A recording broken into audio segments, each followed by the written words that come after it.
My name is Caleb Martin, and I'm 28 years old. This happened last October, when I took my RV to Red Lake Peatland in Minnesota for a solo trip. I'm a freelance travel writer and photographer, and I was chasing a story about one of the most untouched, eerie landscapes in the country.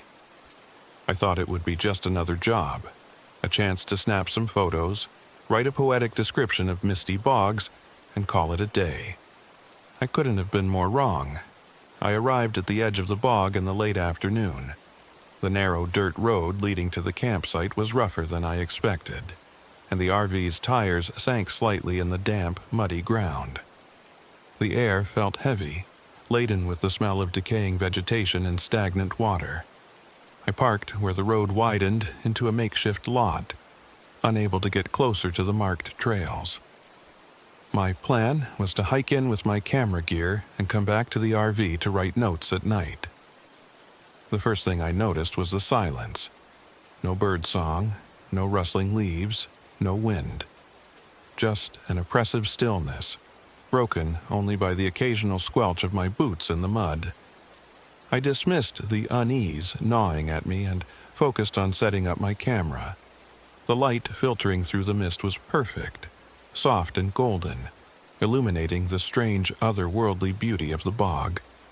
I ventured deeper, snapping shots of twisted trees, moss-covered hummocks, and pools of water that mirrored the pale sky. That's when I saw it. Hanging from a branch ahead was a small doll, crudely made of sticks and wrapped in dirty fabric. It swayed slightly, though there was no breeze. I stopped and stared at it, the hair on the back of my neck standing up. It looked like some kind of voodoo charm, but this wasn't Louisiana, it was Minnesota. Just local kids messing around, I muttered, though the words didn't make me feel any better. I took a photo of it for context and kept walking. The mist thickened as the sun sank lower.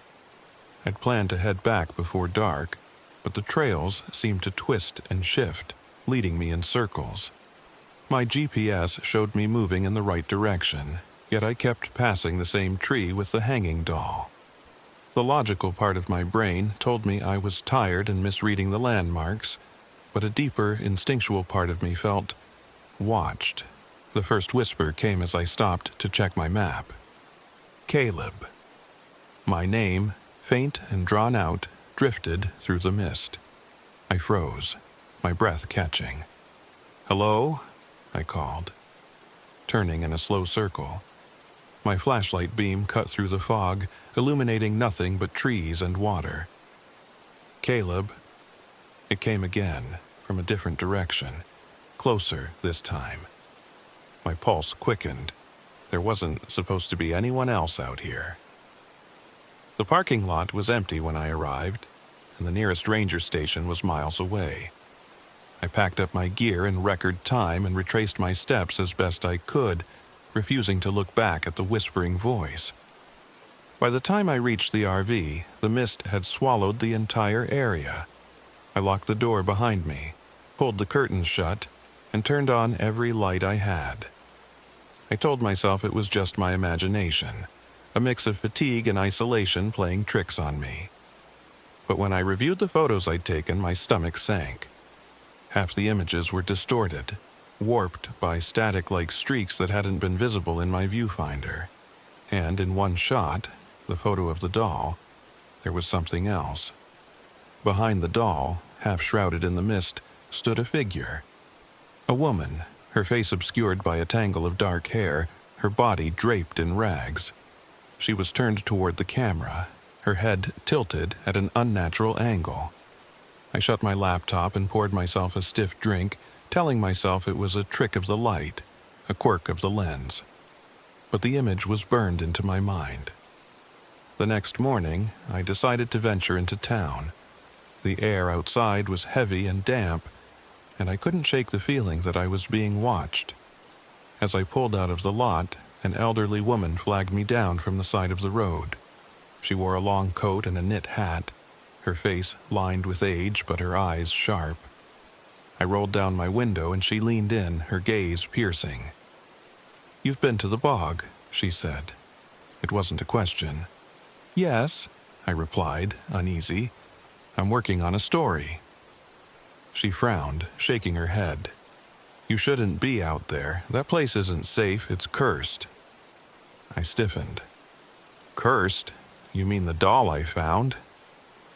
Her eyes widened. "You touched it?" "No. I just photographed it." The woman crossed herself and muttered something under her breath. "The witch doesn't like to be disturbed," she said. "She'll make sure you don't leave."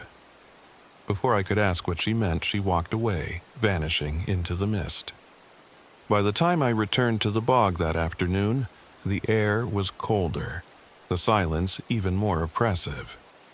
My GPS worked fine in town, but became unreliable again as soon as I parked. I decided to stick close to the trail this time, but that didn't stop the whispers. "Caleb." They came from every direction, each one more insistent than the last. I tried to ignore them, focusing on my work, but then I saw her.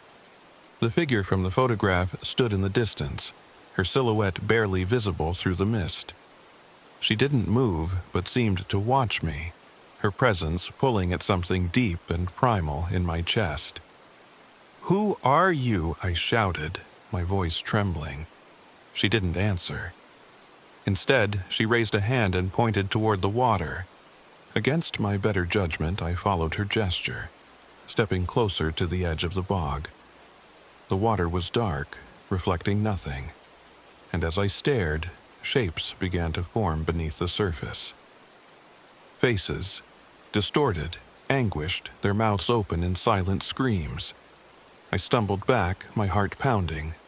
When I looked up, the figure was gone. The final straw came that evening. I was packing up my gear when a young man stumbled out of the mist, his face pale and panicked. "Are you Caleb?" he asked, his voice shaking. "Yes," I said warily. "Who are you?" "Zach. I'm an intern at the park. I came to check on you after Ruby, the old lady in town, said you might be in trouble." I didn't know whether to feel relieved or more unnerved. Zach was friendly enough, but he seemed spooked, constantly glancing over his shoulder. "We shouldn't stay here," he said. "The stories, they're true. People disappear in this bog. You need to leave." I nodded, grateful for the company, and we started back toward the RV. But the mist thickened, swallowing the trail entirely. The whispers returned, louder now, overlapping and chaotic. Zach froze. "Did you hear that?"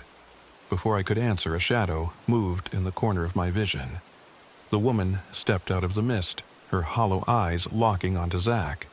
He screamed as she lunged toward him, her form twisting and stretching unnaturally. "Run!" Zach shouted, and I didn't hesitate. I sprinted through the mist, my heart hammering. The whispers were deafening now, accusing me, pleading with me. "Why did you leave me, Caleb?" one voice cried, eerily familiar. I stumbled into the parking lot, gasping for breath. The RV was right where I'd left it, and I fumbled with the keys, desperate to get inside. As I started the engine, I glanced back towards the trail. The woman stood at the edge of the lot, her rags billowing in an unseen wind. She didn't move, but I could feel her hatred, her hunger, as if she was willing me to step out. I slammed the door shut and sped away, the mist chasing me until I hit the main road. I never went back to Red Lake Peatland, but the bog never left me.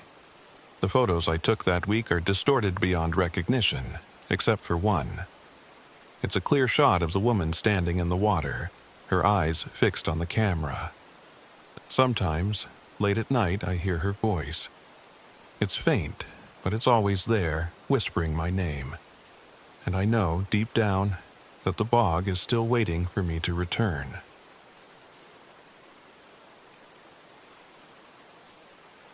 My name is Ellie Davis, and I'm 31 years old.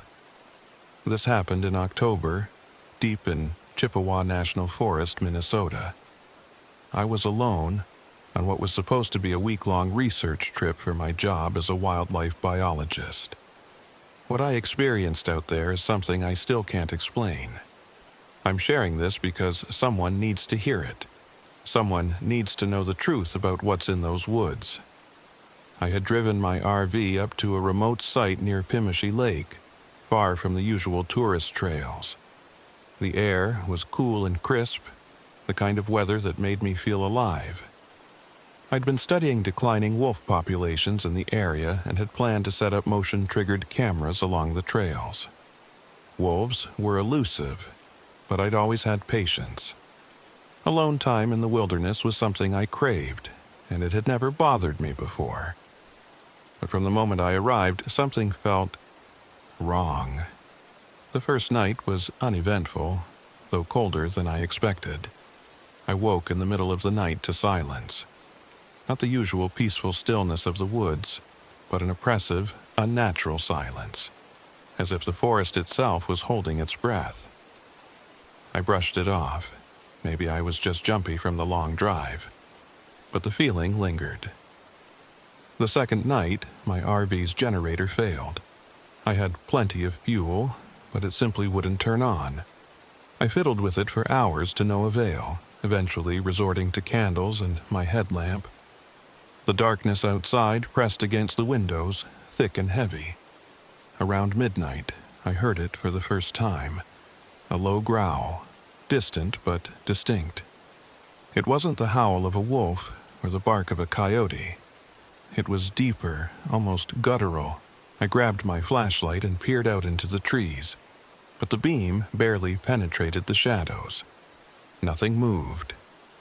Probably just a bear, I muttered to myself, though my voice sounded hollow in the quiet. The next morning, I found tracks near my campsite. They were massive, clawed prints sunk deep into the earth. At first, I thought they belonged to a bear, but the spacing was all wrong, too far apart, as if whatever made them walked on two legs. Later that day, I met Henry. I'd gone for a hike to clear my head and stumbled upon his RV parked in a small clearing about a mile away. He was outside, chopping wood, his grizzled face set in a permanent scowl. "Didn't think anyone else was camped this far out," I said, trying to sound casual. Henry looked up, his eyes sharp and wary. "Not many people are. Too quiet out here for most folks." I laughed nervously. "That's why I like it." He set down his axe and wiped his hands on his pants. "You shouldn't be here," he said bluntly. I frowned. "Why not?" Henry glanced toward the trees, his expression darkening. "This forest, it's not right. People vanish out here, hear things they shouldn't. You'd do well to pack up and leave." I wanted to ask more, but his tone made it clear he wasn't interested in conversation. Still, his words stuck with me as I made my way back to my campsite. That night, things escalated. I woke to a strange sound, like someone whispering just outside the RV. My heart pounded as I strained to listen, but the whisper stopped abruptly, replaced by the same low growl I'd heard the night before. This time, it was closer. Much closer. I grabbed the hunting knife I always kept by my bed and slowly opened the RV door. The forest was pitch black, the moon hidden behind thick clouds. My flashlight's beam flickered as I swept it across the campsite. That's when I saw them. Eyes. Dozens of them, glowing faintly in the darkness, just beyond the tree line. They were too high off the ground to be wolves and too far apart to be anything I could recognize. My breath caught, and I stumbled back inside, slamming the door shut. The next morning, I found Sasha. I'd driven into the forest further than I should have, hoping to outrun whatever was happening. Instead, I came across her, alone, sitting on a rock near a trailhead, her backpack slung over one shoulder. "Are you okay?" I asked, pulling over. Sasha looked up, her face pale and streaked with dirt. "I'm lost," she said, her voice shaking. "I've been walking for hours. I can't find the trail back." I offered her a ride, and she climbed into the passenger seat, clutching her pack like a lifeline. She seemed jittery, her eyes darting toward the trees as if she expected something to jump out at any moment. "What happened?" I asked as we drove. Sasha hesitated, then whispered, "I heard someone calling my name. I thought it was my brother, but he wasn't here." I kept hearing it, though, over and over. That night, the wendigo came. Henry had warned me earlier that day when we ran into him again. "It's the hunger," he said, his voice low and grim. "That thing preys on the lonely, the lost. You hear it calling your name, you don't answer. You see it in the trees, you run." I didn't understand how literal his warning was until it was too late. Sasha and I had parked near a ranger station, hoping to find help in the morning. We were both exhausted, but neither of us could sleep. The air was bitterly cold, colder than it should have been for October. Frost coated the inside of the RV windows, and the whispers started again. "Ellie." My name, faint but insistent, came from the woods. "Don't listen," Sasha hissed, her eyes wide with fear. I nodded, gripping the knife tightly. The whispers grew louder, joined by the sound of branches snapping and leaves crunching. And then we saw it. The creature was emaciated, its limbs impossibly long, its pale skin stretched tight over its bones. Its face was a grotesque mask, with hollow eyes that seemed to pierce straight through me. It stood at the edge of the clearing, its head tilting slowly as it watched us. "Run," I whispered, pushing Sasha toward the door. We bolted into the forest, the wendigo's guttural growl echoing behind us. It moved unnaturally fast, its movements jerky and inhuman. Henry saved us, or tried to. He appeared out of nowhere, his rifle aimed squarely at the creature. "Go!" he shouted. "I'll hold it off." We didn't argue. Sasha and I ran, the sound of gunshots ringing out behind us. But the growls didn't stop. When we reached the RV, Henry was gone. There was no sign of him, no sound but the wind rustling through the trees. Sasha and I escaped the forest the next morning, driving straight to the nearest ranger station. The rangers didn't believe us, of course. They wrote it off as stress or exhaustion, saying Henry had likely been attacked by a bear. But I know the truth. Some nights, when the wind howls outside my window, I hear it again. My name, whispered in the dark. And I know it's still out there, waiting for me to come back.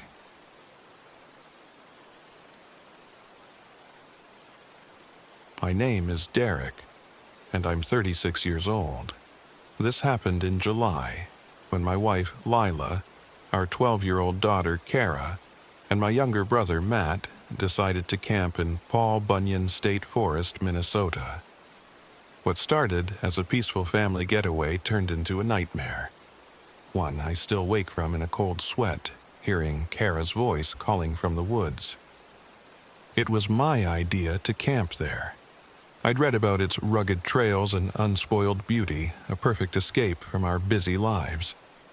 Lila agreed, eager to sketch the landscape, and Kara couldn't wait to explore. Matt was a wild card, an adrenaline junkie who loved mocking my love for careful planning. I should have known better. I'd heard stories about Devil's Hollow, an area deep within the forest with an evil reputation. But I dismissed them as local legend. I shouldn't have. We arrived mid-morning on a Friday. The air was crisp, the trees tall and majestic, and the drive-in had been uneventful. The dirt road leading to our campsite wound through dense woods, the kind that seem to whisper when the wind blows. Our spot was secluded, with just enough space for our RV and Matt's pop-up tent. After setting up, Kara immediately took off to explore, her curiosity as boundless as her energy. "Kara," I called after her. "Stay where we can see you." She waved me off. "I'm just looking at the trees, Dad." Lila gave me a look, part amused, part exasperated. Let her be, Derek. She's 12, not 2. Matt chuckled. Relax, big bro. What's the worst that could happen? That night, the worst began. It started with a storm. Matt's cheap tent leaked like a sieve, so he ended up in the RV with us.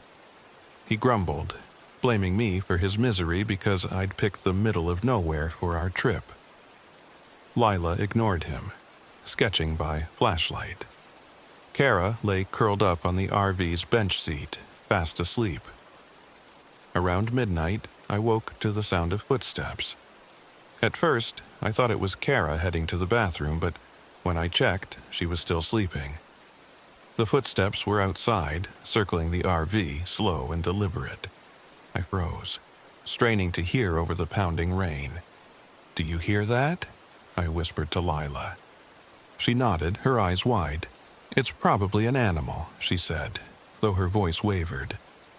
Matt, oblivious, snored loudly from the bunk above. I grabbed a flashlight and opened the RV door, peering into the night. The beam cut through the rain, illuminating the campsite. Nothing. No movement, no sound but the rain. Still, I couldn't shake the feeling that someone, or something, was watching us. The next day, Kara found the dolls. She'd wandered off again while we prepared breakfast, her curiosity always getting the better of her. When she returned, she held a small wooden figure in her hand. It was crude, carved from some kind of dark wood with exaggerated features. Eyes wide with fear, mouth twisted in a silent scream. "Look what I found," she said, grinning. Lila frowned. "Where did you get that?" "By the trail. There were a bunch of them, half buried in the dirt. Can I keep it?" "No," I said, too sharply. "Put it back where you found it." Kara's face fell. "It's just a doll." Lila placed a hand on her shoulder. "Derek's right, sweetheart. It's not ours to take." Grumbling, Kara trudged back to the trail. When she returned, she seemed distant, distracted. I told myself she was just sulking. But later, when I saw her drawing the doll in her notebook, I wondered if it had left more of an impression than she'd let on. The forest grew stranger the longer we stayed. Matt's GPS stopped working, and my phone's compass spun uselessly. Lila's watch froze at 3:17 p.m. trails. We'd followed easily on our first day seemed unfamiliar, their landmarks shifting. Kara started talking about an imaginary friend she'd met in the woods. "He's tall and funny," she said at dinner. "He knows all about the forest." Lila exchanged a glance with me. "What's his name?" she asked. "He didn't say," Kara replied, poking at her food. "But he showed me a secret place. Can I go there tomorrow?" "No," I said firmly. "You're staying with us from now on." Kara rolled her eyes but didn't argue. That night, I woke to the sound of laughter. It was faint, drifting through the trees, high-pitched and childlike. For a moment, I thought it was Kara, but when I checked, she was fast asleep. The laughter continued, distant yet unmistakable. By the third day, I was ready to leave. The forest felt alive, its shadows darker, its silence heavier. Matt laughed off my concerns, calling me paranoid. "It's just the woods, Derek. You're letting your imagination run wild." But even he couldn't explain the claw marks we found on the RV that morning, long and deep, gouged into the metal. "Kara, did you see any animals around last night?" I asked. She shook her head. "No, but my friend says we shouldn't be here." "Your friend?" Lila asked sharply. "What did he say?" Kara hesitated. "He says this place isn't for us. He wants me to stay, though. He said I could play forever." My blood ran cold. "Kara, stop talking to this friend. He's not real." Her lip quivered. "He is real, and he's mad at you." That evening, Kara disappeared. We'd been packing up to leave when she wandered off again. I called her name until my throat was raw, my panic growing with each unanswered shout. Lila was hysterical. Matt, uncharacteristically silent. We searched for hours, deeper into the woods than we'd ever gone. We found her at sunset, standing in a clearing, holding another wooden doll. Her face was blank, her eyes glassy. Lila ran to her, pulling her into a hug, but Kara didn't respond. She just stared ahead, unblinking. "She's fine," Matt said. "She probably just—" "Shut up, Matt," I snapped. "We need to get out of here, now." That night, the spirit came for us. Kara was tucked into the RV, her eyes still vacant. Lila and I stood watch, knives clutched in trembling hands. Around midnight, the footsteps returned, circling the RV, joined by laughter and whispers. "Derek." The voice was soft, familiar. It was Kara's voice, but Kara was inside. The RV door rattled, as if someone was trying to open it. Lila clutched my arm. "Don't let it in," she whispered. The rattling stopped, and the shadow appeared. A figure tall and thin, its limbs wrong, its face smooth and pale. It stared at us through the window, its head tilting unnaturally. "Go away," I shouted, brandishing the knife. The shadow didn't move. Then it spoke. "Stay with us, Kara. Play forever." My blood turned to ice. "You can't have her." The shadow melted into the darkness, but the laughter remained, growing louder, closer. I knew then we couldn't stay. The forest wanted Kara. It wouldn't stop until it had her. We fled to Devil's Hollow, the place Kara's friend had shown her. It was the only way to end this. The clearing was filled with wooden dolls, hundreds of them, each carved with a child's terrified face. Lila knelt, arranging a circle of salt and herbs while I held Kara close. "Let them go!" Lila shouted into the night. "Release them!" The air grew icy, the laughter turning to screams. The shadow reappeared, larger now, its form twisting, shifting. It reached for Kara, but Lila stood her ground, chanting words I didn't understand. The shadow faltered, its edges blurring. Matt, ignoring my protests, grabbed one of the dolls and set it on fire. The flames roared to life, spreading to the others. The shadow let out an unearthly wail, its form collapsing into itself. The screams faded, the forest falling silent. Kara blinked, her expression clearing. "Dad?" she whispered. "It's okay," I said, tears streaming down my face. "You're safe now." We left that night, vowing never to return. But the hollow stayed with us. Kara refuses to talk about her friend, though I've caught her drawing him. A tall, shadowy figure lurking in the background. Lila says we did the right thing, but I'm not so sure. The forest took something from us, something intangible but vital. Sometimes, late at night, I hear the laughter again.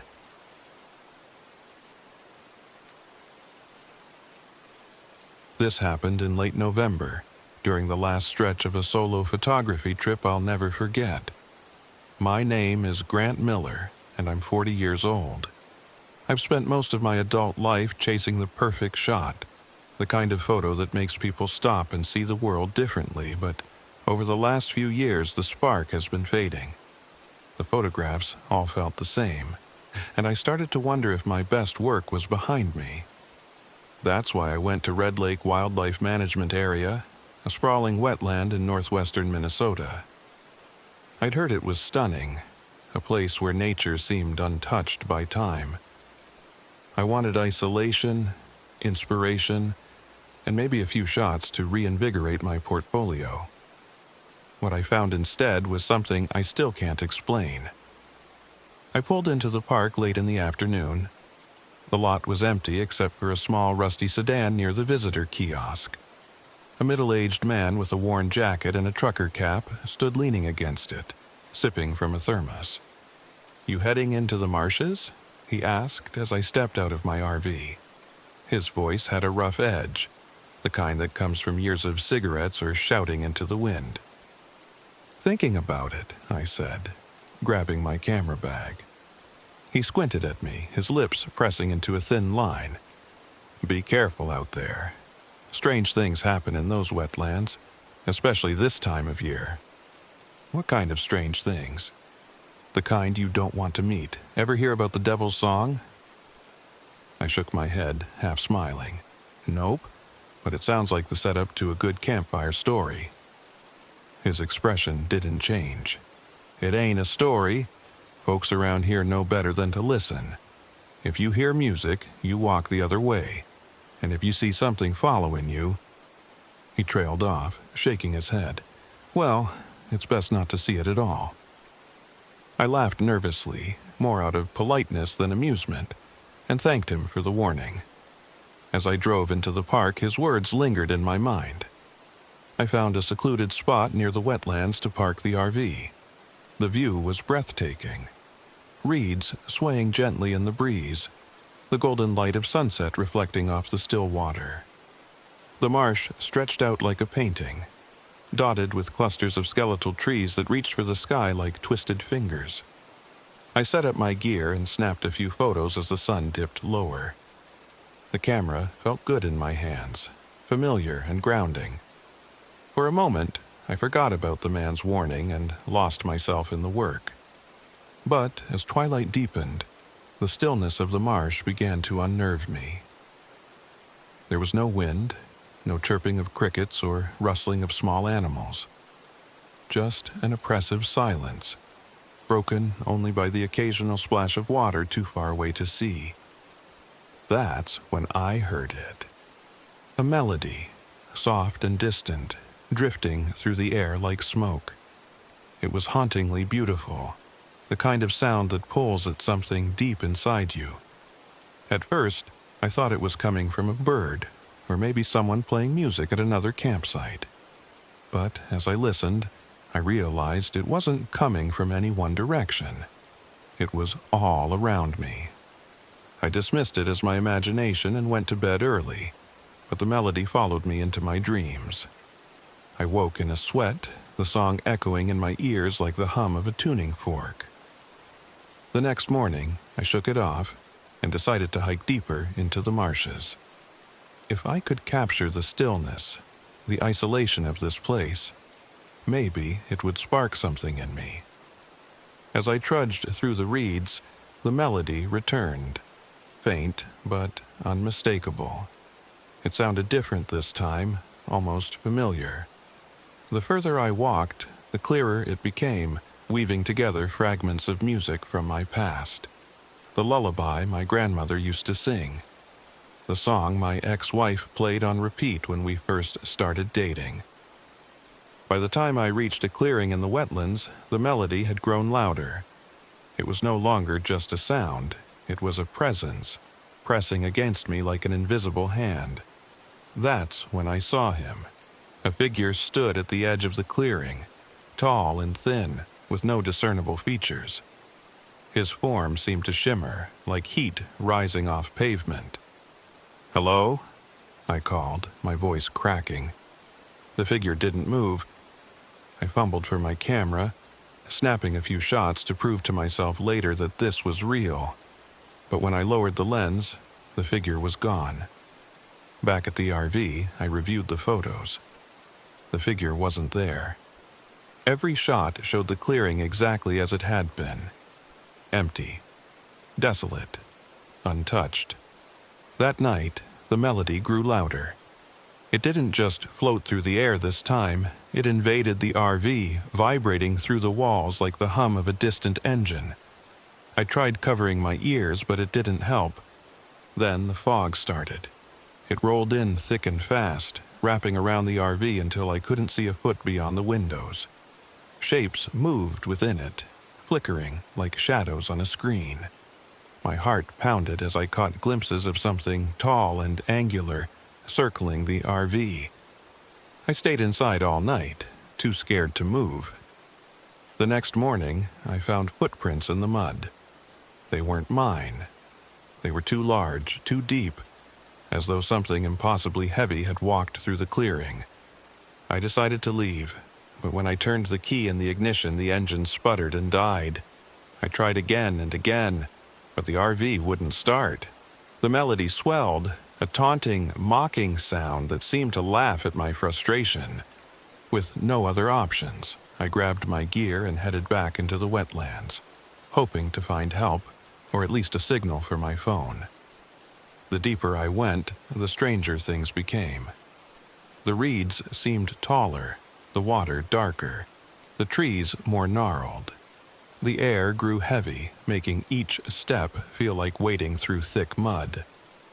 Eventually, I stumbled upon an abandoned hunting cabin, its roof sagging and windows shattered. Inside, I found a journal covered in mildew, the pages brittle with age.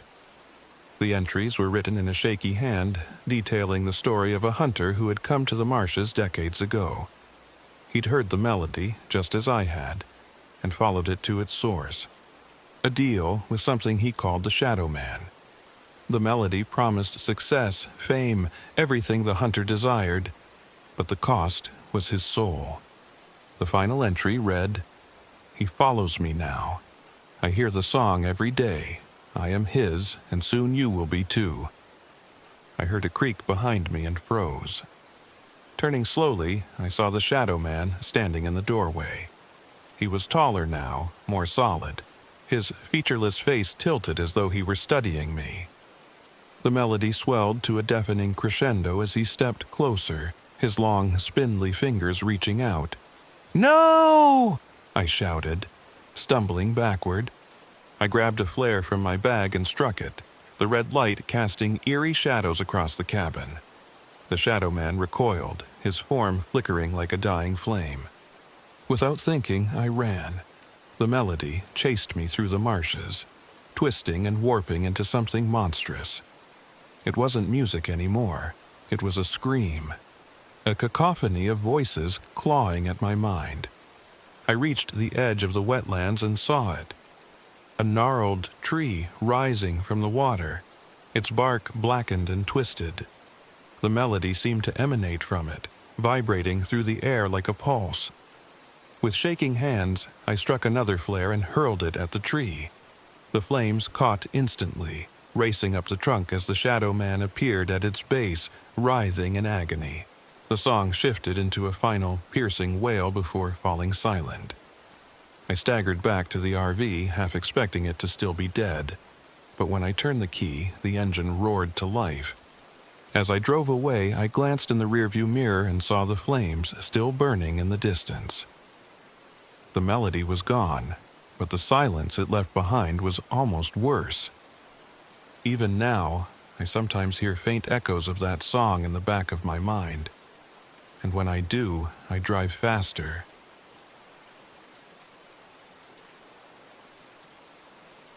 My name is Caroline Whitaker. I'm 37 years old, and this happened in October of 2022. I've always loved exploring off-the-beaten-path destinations in my RV, documenting my trips for the travel blog I've been running for years. My niche is spooky or unusual locations, haunted campgrounds, forgotten ghost towns, that sort of thing. This time, my curiosity led me to Whitewater State Park in southeastern Minnesota. It's a beautiful place, all rolling bluffs, hardwood forests, and limestone cliffs. But it's also known for its Native American burial mounds and the strange stories surrounding them. Disappearances, sightings of ghostly figures, and warnings not to disturb the land. I thought I'd debunk the myths like I usually do. I couldn't have been more wrong. When I arrived at Whitewater, the weather was perfect. Crisp air, the trees glowing with red and gold leaves, and just enough breeze to make the woods feel alive. I parked my RV in a secluded spot near a trailhead, far enough from other campers to enjoy some peace and quiet. The first person I met was Jim Miller, a ranger who manned the visitor center. He was in his mid-50s, stocky, with a sun-weathered face and sharp blue eyes. Jim struck me as one of those people who know everything there is to know about their patch of land. "You're here to write about the mounds, aren't you?"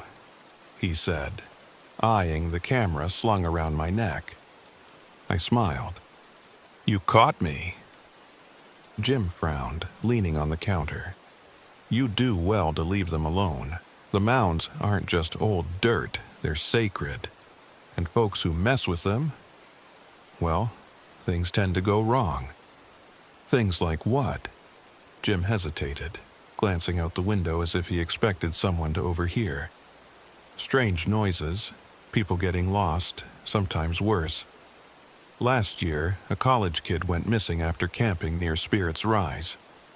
Never found a trace of him." I felt a chill but brushed it off. "I'll be careful." He sighed, then handed me a trail map. "Stick to the marked paths, and if you hear someone calling your name out there, don't answer." I laughed nervously. "Got it?" The first day passed uneventfully. I hiked some trails, took photos of the river winding through the valley, and noted a few spots where I could set up my tripod for sunrise shots. By evening, I was back in my RV, cozy with a bowl of soup and my notes. That night, as I drifted off to sleep, I heard a soft tapping on the window. Tap, tap, tap. I sat up, my heart racing. My first thought was an animal, maybe a bird or a curious raccoon. But the tapping came again, louder this time. And when I glanced at the window, I swore I saw a faint shadow move across it. "Who's there?" I called out, fumbling for my flashlight. There was no reply, just the rustling of leaves outside. When I mustered the courage to peek out, there was nothing there. I told myself it was just the wind and went back to bed, though I barely slept. The next morning, I decided to hike to Spirit's Rise, the largest and most infamous burial mound in the park. Jim's warning gnawed at me, but I couldn't resist. If I wanted to write a good story, I needed photos. The trail was beautiful, but eerily quiet. No birds sang, no squirrels rustled through the underbrush. It was as though the forest itself was holding its breath. When I reached the mound, I was struck by its sheer presence.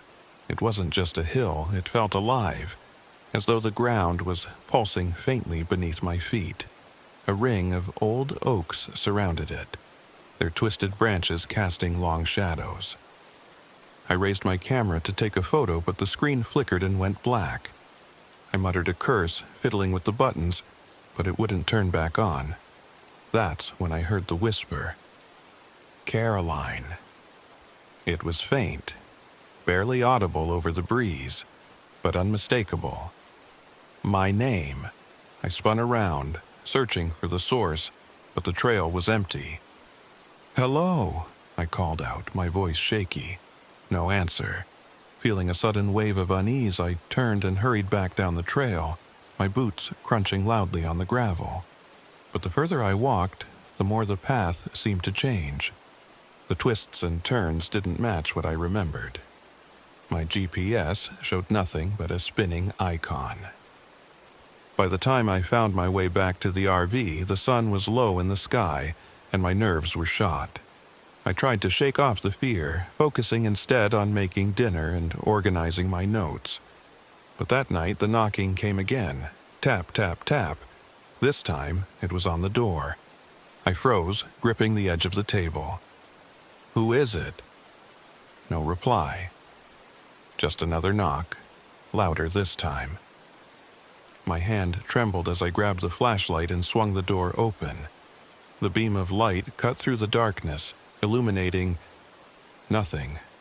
The campsite was empty, the woods silent. As I backed into the RV, I noticed something chilling.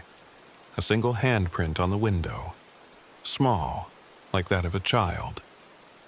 The next morning, I sought out Jim, desperate for answers. He listened quietly as I described the whispers, the knocking, the handprint. "You went to Spirit's Rise, didn't you?"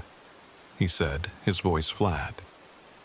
I nodded, guilt bubbling in my chest. "You disturbed them," he said. "You've been marked." "Marked for what?" Jim shook his head. The spirits protect the mounds. Sometimes they warn people to leave. Sometimes, he trailed off, his gaze distant. You need to give something back. An offering. Flowers, a token, anything to show respect. I didn't fully believe him, but what choice did I have? That evening, I returned to Spirit's Rise with a small bundle of wildflowers and an old bracelet that had belonged to my mother. I wasn't sure what to do, so I placed them at the base of the mound and murmured an apology. For a moment, nothing happened. Then the air grew heavy and the whispers returned, louder this time, echoing through the trees. I turned to leave, but a figure blocked the path. It was a boy, no older than 10, with pale skin and hollow eyes. He stared at me, his mouth moving soundlessly. "Are you lost?" I managed to whisper. The boy didn't respond. Instead, he pointed to the mound, his expression blank. When I looked back at him, he was gone. That night, the activity escalated. I was jolted awake by a loud crash, as though something had struck the side of the RV. My flashlight flickered erratically as I scanned the interior. The air felt icy, my breath visible in the dim light. Then I saw him again. The boy stood in the corner of the RV, his head tilted at an unnatural angle. His lips moved, but no sound came out. When I stepped toward him, his face twisted into a horrifying scream, and he vanished, leaving behind a faint trail of frost. I knew I couldn't stay another night.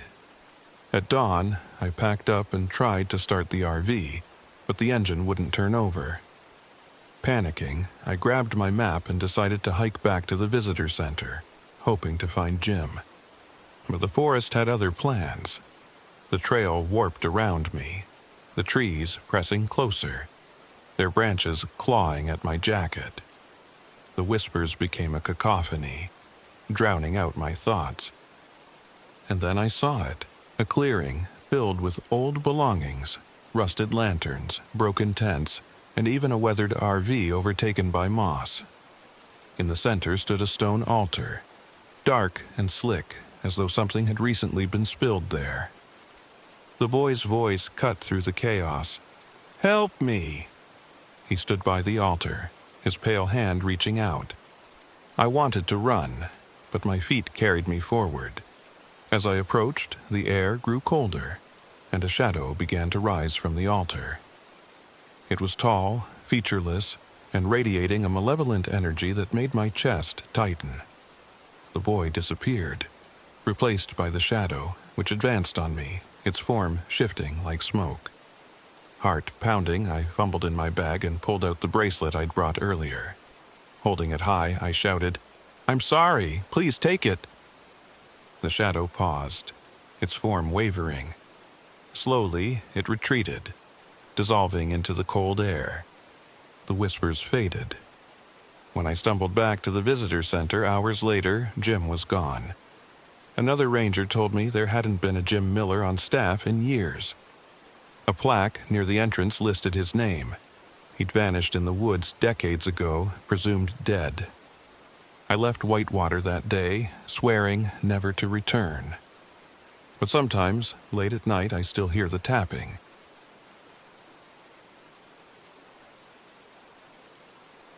My name is Megan Thompson. I'm 34 years old, and this happened in the summer of 2021, during what was supposed to be a quiet camping trip to the Boundary Waters Canoe Area Wilderness in northern Minnesota. It was meant to be a simple getaway. A few days in the wild with my younger brother Ryan and my college friend Sam. I thought I'd shake off the stress of my job, reconnect with nature, and spend quality time with people I loved. Instead, it became a nightmare I can't shake. It started like most trips do, full of optimism and plans. I'd booked the permits months in advance and mapped out a route to a remote lake called Dead Man's Mirror. The name alone should have been a red flag, but I brushed it off. I'd read about the eerie folklore surrounding the place, sure, but I thought of it as nothing more than ghost stories designed to scare tourists. The reality was, the lake was far enough off the beaten path that I knew it would be peaceful. That's all I wanted. Peace. Ryan, 29, was skeptical from the start. Dead Man's Mirror? He laughed as we drove up Highway 61. You're really leaning into the horror movie vibe here, huh? He was sprawled across the passenger seat, lazily scrolling through his phone. Relax, I said, my hands gripping the wheel. It's just a name. The lake's supposed to be gorgeous. In the back seat, Sam, 31, chimed in. Honestly, I love it. I'm ready for some creepy vibes. Bring on the ghosts. She sounded cheerful then, eager. I wish I could have bottled that enthusiasm before things went sideways. The first 2 days were uneventful enough. We paddled through glassy lakes, the only sounds the dip of our oars and the occasional call of a loon. The weather was perfect. Blue skies, cool breezes. Even the portages, which I usually dreaded, felt manageable. But the wilderness has a way of shifting its mood. It started on the second night. We'd set up camp at a clearing near Deadman's Mirror, a lake that lived up to its name with its unnaturally smooth surface. Not a single ripple broke its mirror-like stillness, even though the breeze stirred the surrounding pines. Sam joked that it looked like a portal to another world. That night, after we'd finished a dinner of freeze-dried chili and marshmallows, we sat around the fire sharing ghost stories. Sam told us about the wendigo, a creature from Ojibwe folklore that preyed on those lost in the wilderness, driving them mad before devouring them. As she spoke, the wind picked up, rustling the trees in a way that made the hair on the back of my neck stand up. It felt deliberate. Okay, enough of that, Ryan said, tossing another log onto the fire. We're scaring ourselves over nothing. But later that night, as I lay in my old tent, I heard footsteps. They were light, almost cautious, circling the camp. My first thought was deer, but these footsteps didn't have the uneven rhythm of an animal. They were deliberate, human. I froze, holding my breath, straining to hear more. The fire outside had died down, leaving the camp bathed in darkness. I wanted to call out to Ryan or Sam, but something stopped me, an instinct I couldn't explain. The footsteps stopped, and the silence that followed was worse. The next day, I didn't mention the footsteps. Maybe I was being paranoid, I told myself. Maybe it was just the forest playing tricks on me. But the forest felt different. The air was heavier, the light dimmer, even though there wasn't a cloud in the sky. As we portaged our canoe to another section of the lake, Sam suddenly stumbled, falling hard onto her knees. "Are you okay?" I rushed to help her up. Her face was pale. "I'm fine. She stopped, staring into the trees. "Did you see that?" "See what?" Ryan asked, brushing pine needles off her jacket. She hesitated. "I thought I saw someone over there."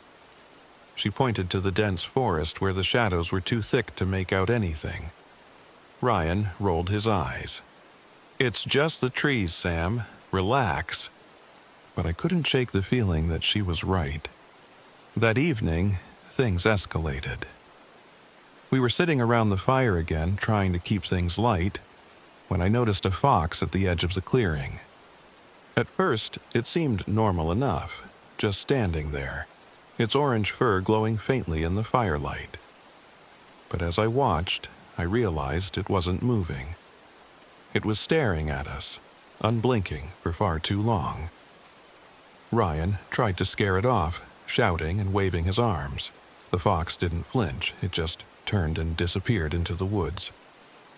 "That was weird," Sam said, hugging her knees to her chest. I nodded, my stomach churning. That night, the footsteps returned. This time, they were louder, more deliberate. I could hear them circling not just my tent, but the entire camp. And then a voice.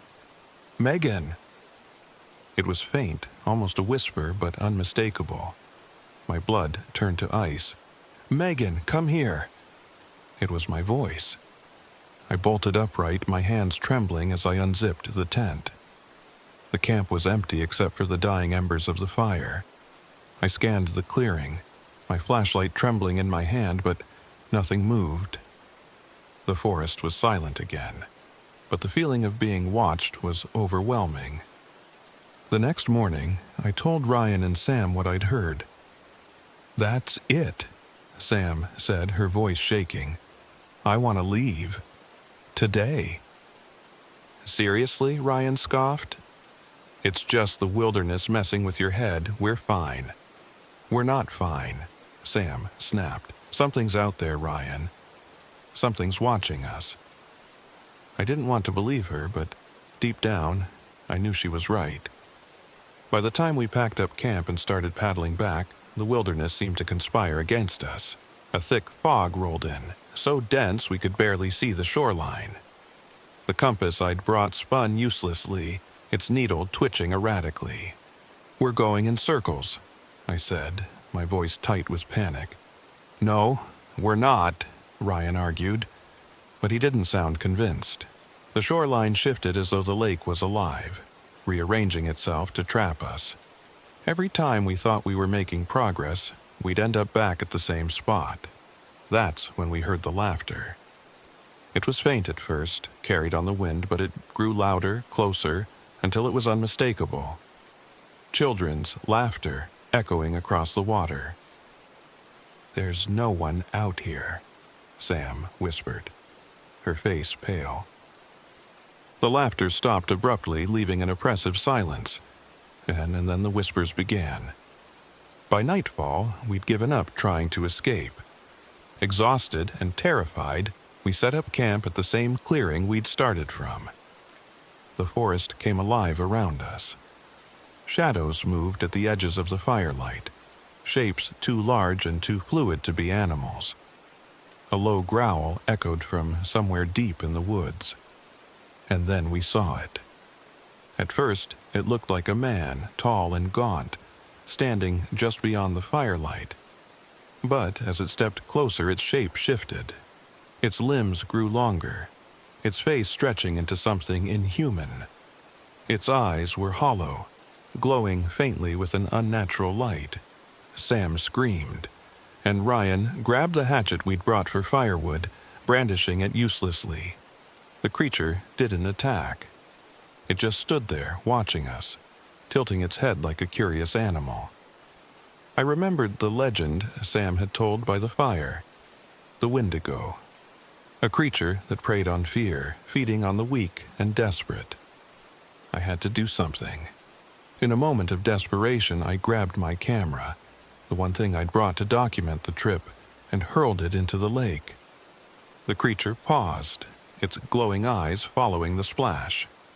For a moment, the forest was silent.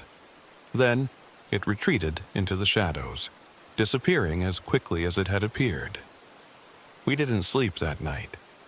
At the first light of dawn, we paddled furiously, not stopping until we reached the ranger station. The ranger listened to our story without a hint of surprise. When we finished, he nodded grimly. "You're lucky it let you go," he said. "It's been over a year since that trip, and I still hear the whispers sometimes. Late at night, when I'm alone, I feel its eyes on me. I know it's waiting."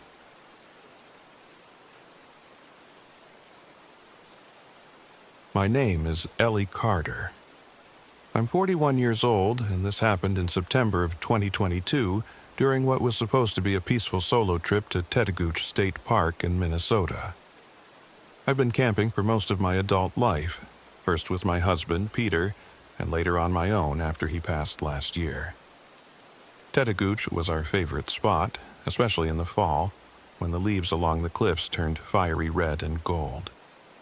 It felt like the right place to reconnect with him, in a way, and to prove to myself that I could keep going, even without him. Looking back, I should have chosen someplace else. I arrived at Tedo on a crisp Tuesday morning, the kind of day that makes you feel lucky to be alive. The air was sharp and clean, scented with pine and the tang of Lake Superior. My RV was parked in a secluded spot near one of the less popular trails. From there, I planned to hike out to High Falls, do some bird watching, and maybe find time to take a longer hike to the backwoods near Bear Lake. The ranger at the visitor center, an older man named Gabe, handed me a trail map and gave me a curious look. "You camping alone?" "Yeah," I said. "Is that a problem?" He hesitated. "Not a problem, but stick to the marked trails, okay? People get turned around out here, compass won't always help you." I smiled politely, used to this kind of warning. "I'll be careful." He leaned closer. "And if you hear something calling your name out there, don't answer." I laughed, thinking he was trying to spook me. He didn't laugh back. My first hike was uneventful. Peaceful, even. I spent the day watching chickadees flit through the trees and trying to photograph a bald eagle perched high above the Baptism River. By the time I got back to my RV, the sun was setting, painting the cliffs in shades of amber and crimson.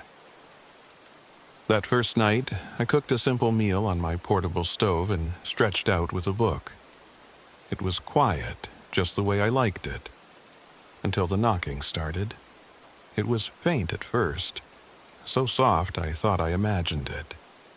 3 knocks, spaced out, on the side of the RV.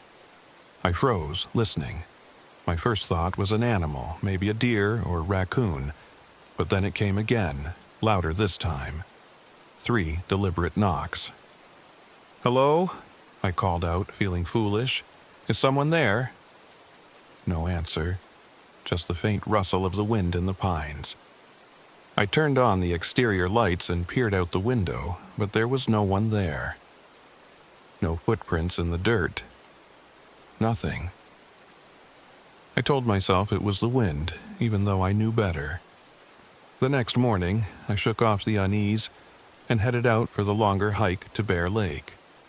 The trail wound through dense forest, where the sunlight filtered in faintly through the canopy, dappling the path with patches of light. That's when I saw it, the first sign that something wasn't right. About a mile into the hike, I came across claw marks on a tree. They were deep, like something with massive talons had scraped against the bark. The forest here wasn't known for black bears, and besides, the claw marks were too high, too wide. I told myself it had to be some other animal. A lynx, maybe? But the sight of it stayed with me, a nagging thought I couldn't shake. I pushed on, stopping occasionally to photograph the way the light hit the trees. The trail narrowed as I approached Bear Lake, and that's when I saw her. A woman was sitting on a boulder near the edge of the trail. She was thin, with shoulder-length brown hair and pale skin that seemed too white against the deep green of the forest. "Hi there," I called out, trying to sound friendly. She didn't respond right away, just tilted her head slightly, as though listening for something. "You okay?" I asked, stepping closer. Finally, she turned to look at me. Her eyes were gray, empty somehow, like she wasn't fully there. "I'm lost," she said, her voice soft and monotone. "Lost? How long have you been out here?" She blinked slowly. "I don't know, a while." Something about her didn't feel right. Her clothes, jeans and a flannel shirt, were perfectly clean. No dirt or sweat stains, even though she claimed to have been lost for days. I offered to walk her back to the main trail, but she shook her head. "You shouldn't go deeper," she said, her voice taking on an edge of urgency. "It's not safe." "Why not?" But she didn't answer. She just stood up and walked into the trees, moving so quickly and silently that it was like she'd never been there at all. By the time I reached Bear Lake, the day felt off. The lake was as still as glass, its surface reflecting the sky and trees with unsettling clarity. I tried to focus on taking pictures, but my unease only grew. When I looked at my watch, 3 hours had passed. That didn't make sense. I'd been hiking for maybe an hour, 2 at most. I decided to head back, but the trail seemed different. I couldn't explain it, but the trees felt closer, the light dimmer. The path twisted in ways I didn't remember, and I kept seeing movement out of the corner of my eye. Shadows that vanished when I turned to look. By the time I made it back to the RV, the sun was setting again, painting the sky in blood-red streaks. That night, I couldn't shake the feeling that I wasn't alone. The knocking came again, louder this time, followed by a faint scratching sound like claws on metal. I stayed in the RV, clutching the kitchen knife I kept for emergencies, my heart hammering in my chest. Then I heard it. Ellie. The voice was faint, distant, but unmistakable. It was Peter's voice. My husband's. Ellie, come outside. Tears welled up in my eyes. For a moment, I wanted to believe it was real, but deep down I knew it wasn't. Ellie, it's me, please. I clamped my hands over my ears, rocking back and forth, refusing to listen. The next morning, I decided to leave. I packed up the RV and tried to start the engine, but it sputtered and died. Again and again, it refused to turn over. Panicking, I grabbed my map and decided to hike back to the visitor center. But the forest seemed determined to keep me there. The trail shifted, the trees pressing closer, the whispers growing louder. They weren't Peter's voice anymore. They were a chorus, hundreds of voices murmuring in a language I didn't understand. And then I saw her again. The woman from before. She was standing in the middle of the trail, her head tilted at an unnatural angle. It feeds on grief, she said, her voice echoing strangely. What feeds on grief? I demanded.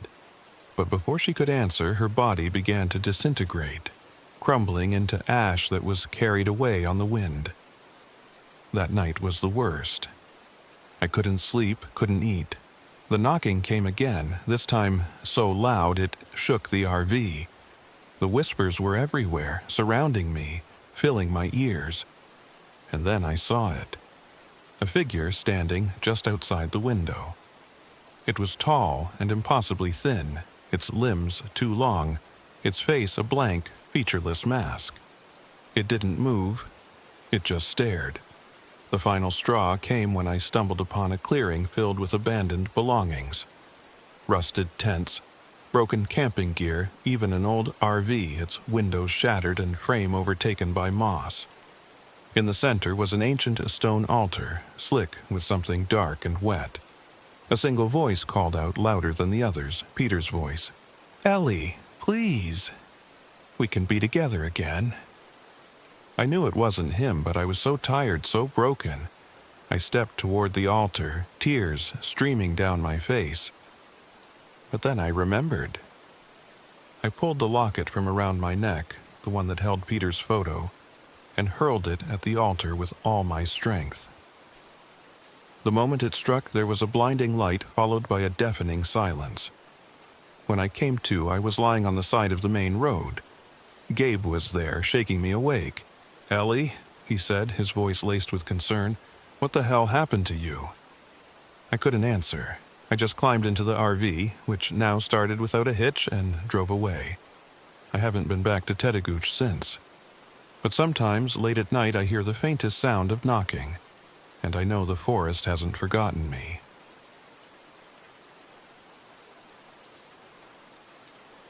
My name is Claire Peterson, and I was 28 when this happened in late October 2022.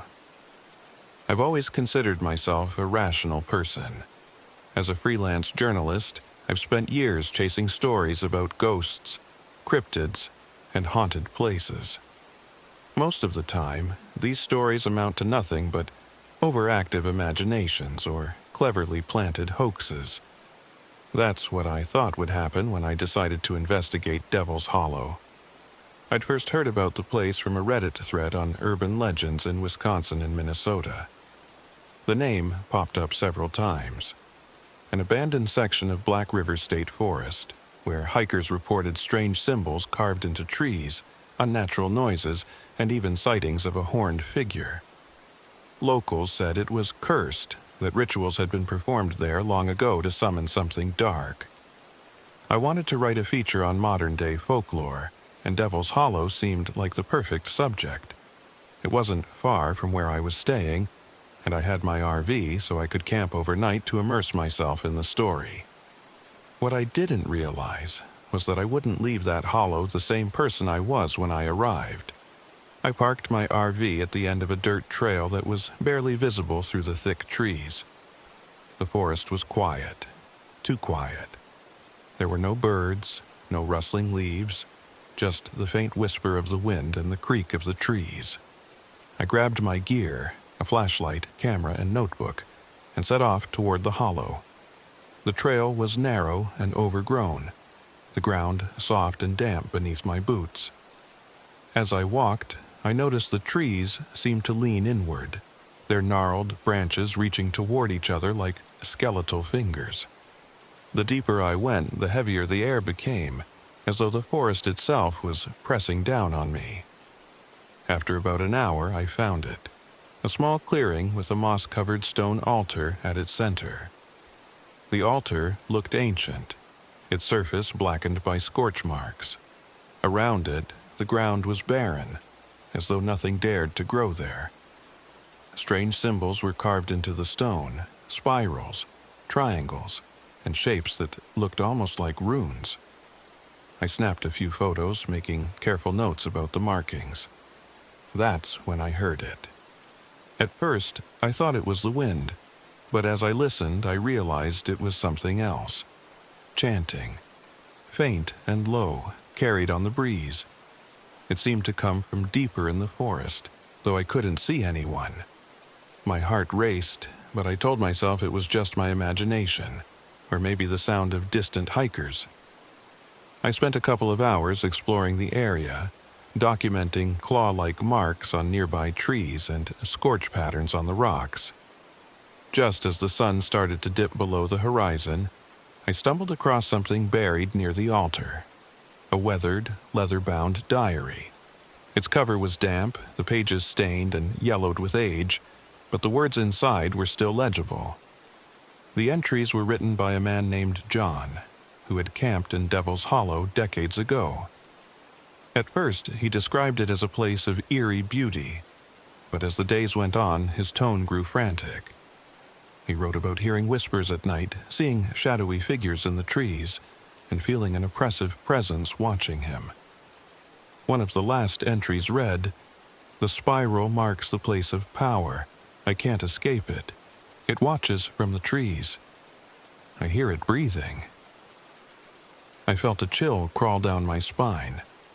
The spiral, I looked back at the altar, at the markings carved into the stone, and wondered if John had seen the same thing. The chanting was louder now, closer, and it was enough to send me hurrying back to the RV. That night, I couldn't shake the feeling of being watched. I locked the doors, drew the curtains, and tried to focus on transcribing my notes. But then the lights flickered, even though the generator was running fine. A faint hum filled the air, and my radio crackled to life, playing snippets of distorted voices. I turned it off, but the noise didn't stop. Outside, the motion detector light flickered on. My stomach clenched as I peeked out the window. The clearing was empty, or so it seemed. Just as I turned away, I saw it. A shadowy figure standing at the edge of the trees. It was tall and thin, its shape almost human, but its arms were too long, and its head had the distinct curve of horns. It didn't move, just stood there, watching. My heart pounded in my chest as I grabbed my flashlight and knife. I didn't want to go outside, but something inside me, a mix of fear and defiance, made me step out. The figure was gone, but when I shone the flashlight on a nearby tree, I saw a fresh carving, a spiral dripping with a black, tar-like substance. I stumbled back into the RV, locking the door behind me. That night, I didn't sleep.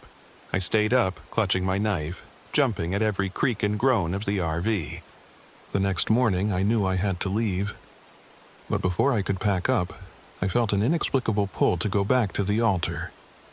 It was as though something was compelling me, drawing me in. Against my better judgment, I grabbed the diary and my camera and headed back into the forest. When I reached the altar, the air was even colder than before. My breath came out in visible puffs, and the chanting had returned, louder than ever. The spiral markings on the altar seemed to pulse, glowing faintly in the dim light. Then I felt it. A presence, heavy and suffocating. I turned, and there it was, the horned figure, standing just beyond the clearing. Its body was skeletal, its skin stretched taut over its frame. The horns curved like a ram's, and its hollow eyes glowed with a faint, sickly light. It didn't move, but I felt its malice like a physical weight. It spoke, but not aloud. The words echoed in my mind, low and guttural. You have trespassed. This place is mine. You will offer something of value, or you will not leave. I was paralyzed, my legs refusing to move. The diary slipped from my hands and landed on the altar. The horned figure tilted its head as though amused. I don't know what gave me the idea. Maybe it was desperation, or maybe something in the diary had planted the seed, but I grabbed my lighter and set the pages on fire. The flames consumed the book quickly, and as they did, the chanting stopped. The figure let out a deafening roar, its form flickering like smoke. I didn't wait to see what would happen next. I ran back to the RV, my lungs burning, my heart pounding in my chest. As I drove away, the RV shook violently, as though something was trying to force its way inside. The lights flickered, and the radio crackled with static, but I didn't stop. Not until I was miles away, in the safety of a brightly lit gas station parking lot. It's been weeks since I left Devil's Hollow, but the memories still haunt me. The photos I took of the altar and the spiral symbols made their way into my article, sparking debates and wild theories online. But I didn't include everything. I didn't write about the horned figure, or the whispers, or how I can still feel its presence even now. Sometimes, late at night, I wake up to find the spiral symbol scratched into my walls. And I know it's not over. The Hollow never lets you go.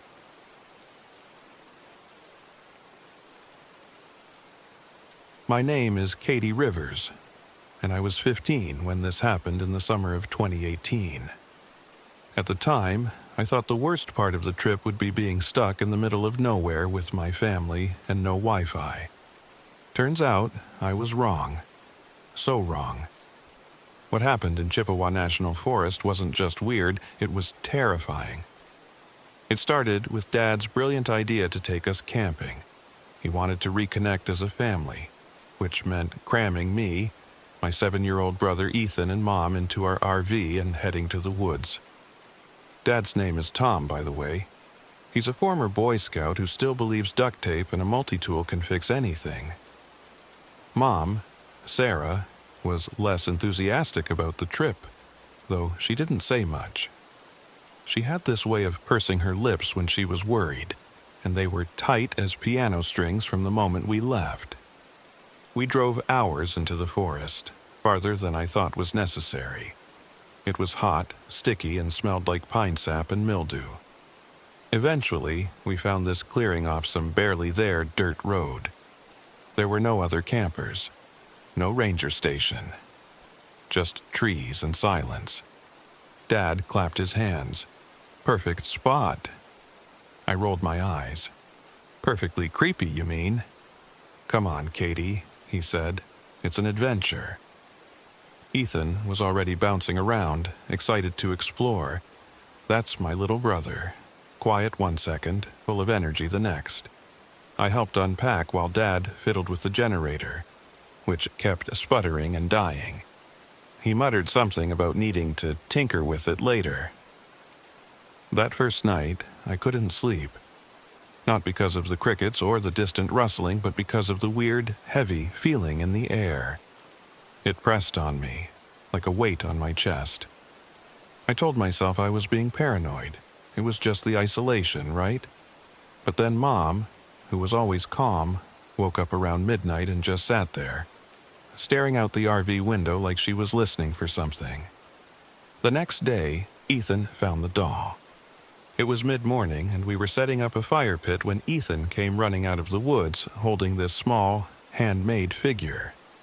It was a creepy thing.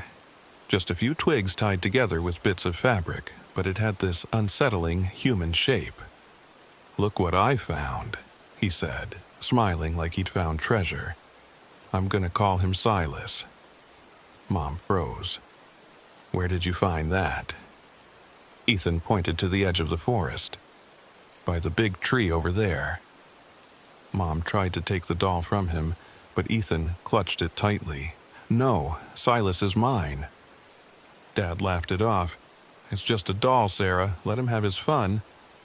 Mom didn't argue, but later, when she thought no one was looking, I saw her burying a similar doll she'd found near the fire pit. I didn't think much of it at the time. That night, things got worse. It started with the noises. Soft laughter, like kids playing, except it was coming from the woods, and it was way past dark. I thought maybe I was dreaming until I saw Mom sit bolt upright. She shook Dad awake. "Tom, listen," she whispered. Dad rubbed his eyes. "It's just animals." "Animals don't laugh," she shot back. I pressed my ear to the RV wall and heard it too. High-pitched giggles and rustling leaves like someone, or something, was running just outside. Dad grabbed a flashlight and stepped outside, despite Mom's protests. I peeked out the window as he swept the beam around. "Nothing," he called. "It's fine. Go back to sleep." But it wasn't fine. The next morning, I noticed deep scratches on the RV's side, like claw marks. Dad brushed it off as a raccoon or something, but I wasn't convinced. Neither was Mom. That's when she started telling us about the stories her grandmother used to tell, about spirits that lured children into the woods. "They mimic laughter," she said. "Voices. They trick you." Dad scoffed. "You're scaring the kids." But Mom wasn't trying to scare us. She was scared herself. Ethan, on the other hand, didn't seem bothered. He spent the day playing with Silas and humming a strange tune I'd never heard before. When I asked him about it, he just shrugged. "Silas taught it to me." I laughed nervously. Sure he did. By the third night, I was ready to leave. I couldn't shake the feeling that we were being watched. The air was too still, too quiet, except for Ethan's humming. He'd been humming that same tune all day, and it was driving me nuts. "Ethan, can you stop?" I snapped. He didn't even look at me. "Silas says we're going to play hide and seek tonight." And that gave me chills. "Who's we?" "The other kids," he said simply, like it was the most obvious thing in the world. Mom shot Dad a look. "We're leaving tomorrow." Dad sighed. "Sarah, it's just a phase. He's using his imagination." "Tom, something isn't right." That night, Ethan disappeared. We had just finished dinner when I realized he wasn't in the RV. I panicked, shouting his name as we searched the campsite. That's when we found the doll, Silas, lying at the forest's edge, smeared with sticky black sap. Mom picked it up and her hands started trembling. "He's in the woods," she whispered. We grabbed flashlights and ventured in, calling Ethan's name. The trees closed in around us, the air thick with that oppressive heaviness. And then we heard it. The laughter. High-pitched giggles just ahead. I ran toward it, but Mom yanked me back. "Stay together," she hissed. The laughter grew louder, and we saw them. A ring of pale children standing in a clearing. Their eyes were empty, like they weren't really looking at us. Ethan was standing in the center, holding hands with one of them. The child next to him was skeletal, its body twisted unnaturally like it had been shaped from wood. "Ethan!" Mom cried, stepping forward. The children turned to us in unison, their heads jerking unnaturally. My legs turned to jelly. Ethan didn't react. He just stood there, staring ahead, humming that eerie tune. "Let him go!" Mom shouted. One of the children spoke, but its voice was hollow and wrong, like multiple voices layered together. "He belongs to the forest now." Dad aimed his flashlight at them, and for a moment, the light revealed their true forms. Decayed, rotting bodies, their skin stretched thin over bones. The skeletal child smiled, its jaw unhinging wider than it should have. I wanted to run, but Mom grabbed my arm. "We're not leaving without him." She knelt, clutching the doll in her hands.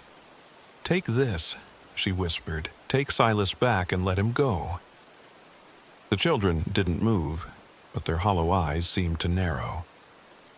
"Burn it," I said suddenly, my voice shaking. "Burn the doll." Mom hesitated, but Dad pulled out a lighter and set the doll ablaze. The children screamed, a piercing, otherworldly sound that echoed through the trees.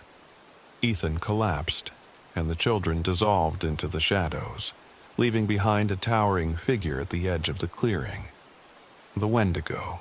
It was skeletal, with antlers sprouting from its head and glowing hollow eyes that burned into my soul. It let out a guttural growl and stepped toward us. Dad fired a flare gun, and the creature recoiled, its form flickering like smoke.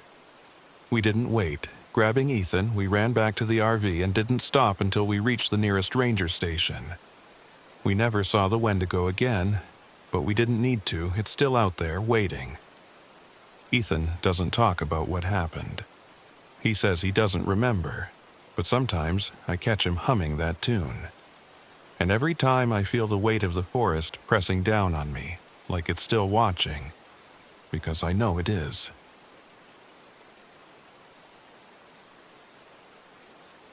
My name is Caleb Myers, and I was 34 when this happened in the fall of 2021. I don't usually scare easily. I've spent most of my adult life chasing eerie landscapes, crumbling buildings, and abandoned places for my photography projects. But what happened to me at Sugarloaf Cove still haunts me, literally. It all started as part of a photo essay I was working on for a travel magazine. The theme was haunted landscapes, and Sugarloaf Cove, on Minnesota's North Shore, had all the right ingredients. The rugged cliffs, the dense forests, and the fog that blanketed the lake most mornings made it perfect. Even better, there were local legends about miners who disappeared near an old shaft in the late 1800s. Supposedly, they were still out there, wandering the woods, restless and angry. Legends, I thought. Perfect for the story. I drove my RV up to the cove, parking it at the edge of a trail that wasn't on the map but looked promising. The spot was remote, tucked away from the main paths, just the way I liked it.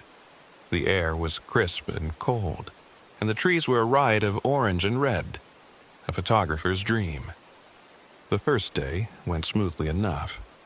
I spent hours hiking the shoreline, taking photos of the jagged rocks and the endless expanse of Lake Superior. The water seemed almost alive, its waves pounding the cliffs with a sound that echoed through the trees. But, as beautiful as it was, something about the place felt off. The silence was too complete. No birds, no squirrels, no rustling in the underbrush. It was just me, the lake, and the wind. I brushed it off. Isolation does that to you.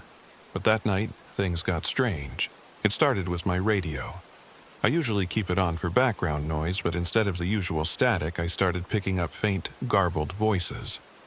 They weren't music or weather reports, just words I couldn't make out, almost like whispers. Thinking it was interference, I turned it off and tried to sleep, but I couldn't shake the feeling that I wasn't alone. The next morning, I stepped outside and immediately froze. My tripod and camera were set up in the clearing, facing the forest. The problem was, I hadn't set them up. I'd packed everything back into the RV before going to bed. I chalked it up to forgetfulness. Maybe I'd been more tired than I realized. But when I reviewed the photos I'd taken the day before, I noticed something that made my skin crawl. In one shot, a wide angle of the trees near the trailhead, there was a figure. It was blurry, almost transparent, but it was there, standing among the trees. It looked human, but the proportions were all wrong, too tall, too thin. I told myself it was just a trick of the light. A smudge on the lens, maybe. I grabbed my gear and headed into the woods to find the old mining shaft. That was my goal for the day. Explore the site, get some atmospheric shots, and get out before dark. The trail was narrow and overgrown, winding deeper into the forest. After about an hour of hiking, I heard it. A faint, rhythmic sound, like metal striking stone. I stopped, listening. The sound was distant but steady, coming from up ahead. My first thought was that it was someone working on a restoration project, but as I got closer, the sound stopped. The silence was sudden and absolute, as if the forest itself were holding its breath. I finally found the mining shaft tucked into the side of a rocky hill. It was half collapsed, the wooden beams supporting the entrance rotting and covered in moss. The air around it was freezing, far colder than it should have been for the time of year.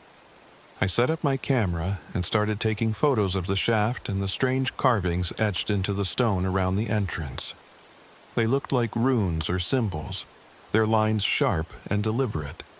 That's when my camera battery died. I always carry spares, but when I swapped them out, the camera refused to turn on. Frustrated, I packed up and decided to head back to the RV. As I turned to leave, I heard it again. That low, rhythmic sound of metal on stone. This time, it was closer. "Hello?" I called, my voice trembling. No answer, just the sound, steady and deliberate. I didn't wait to find out what it was. I hurried back to the RV, my heart racing. When I got back, I locked the doors and double-checked all the windows, which felt ridiculous in the moment, but gave me some comfort. That night, the radio came on by itself. The static returned, louder than before, and the whispers were clearer now. I couldn't make out full sentences, but the words "leave" and "mine" stood out. Then the motion detector light outside flickered on. I froze, staring at the window. There was nothing there.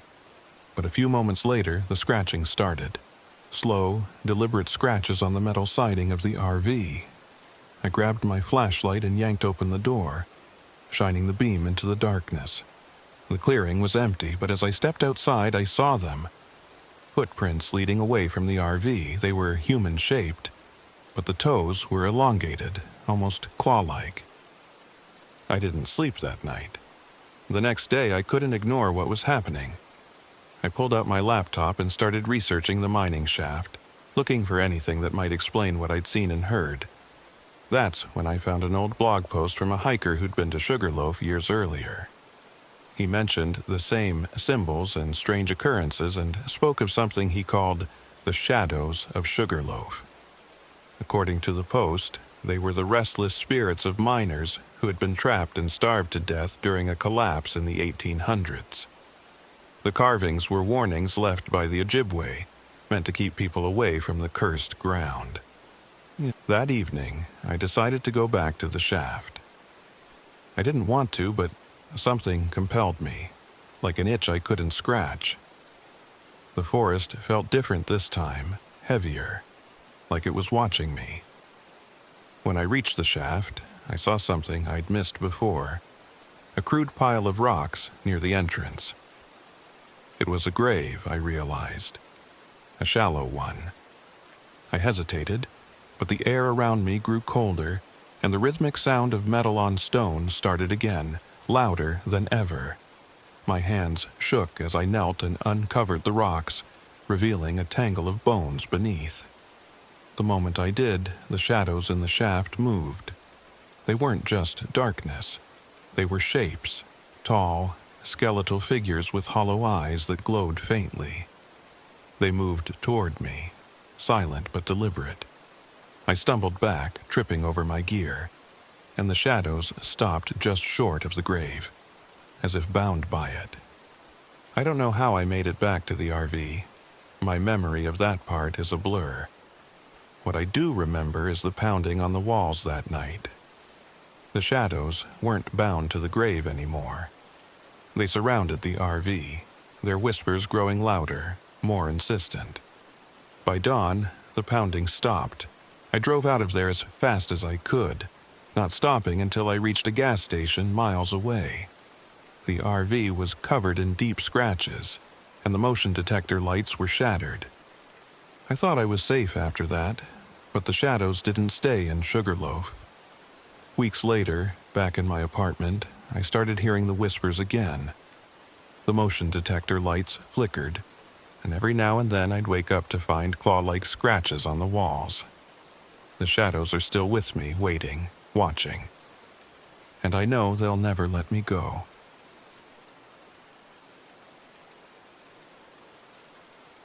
This happened in late October, the week before Halloween. My name is Clara Reynolds, and I'm 32 years old. I've spent the past 2 years living out of my RV, documenting my travels across the Midwest for my blog, Roadside Reveries. It's not the life I imagined for myself, certainly not the one I was planning with my fiancé, but it's where I've ended up. Some days, it feels like healing. Other days, it feels like running. That week, I decided to camp at Mystery Cave State Park in southern Minnesota. I'd read about its underground cave systems and miles of pine-covered trails, and it seemed like the perfect blend of beauty and solitude. I thought I'd get some good photos, write a couple of posts, and enjoy the quiet. I was wrong. When I pulled into the park's visitor center, the parking lot was nearly empty. A grizzled park ranger with a gray beard and a stained uniform sat behind the desk, sipping coffee from a thermos. He looked up when I walked in and gave me a polite nod. "Afternoon, what can I do for you?" "I'm here to camp for a few days," I said, setting my notebook on the counter. "I've got an RV, so I'll need a hookup spot." His brow furrowed. "You're here alone?" "Yeah," I said, trying not to sound defensive. "You sure about that?" His eyes lingered on my face, and for a moment I thought he was going to outright tell me no. Then he sighed and reached for a map. "We're getting close to off-season," he said. "Not many folks around. You'll have most of the park to yourself, but I wouldn't recommend camping near the caves.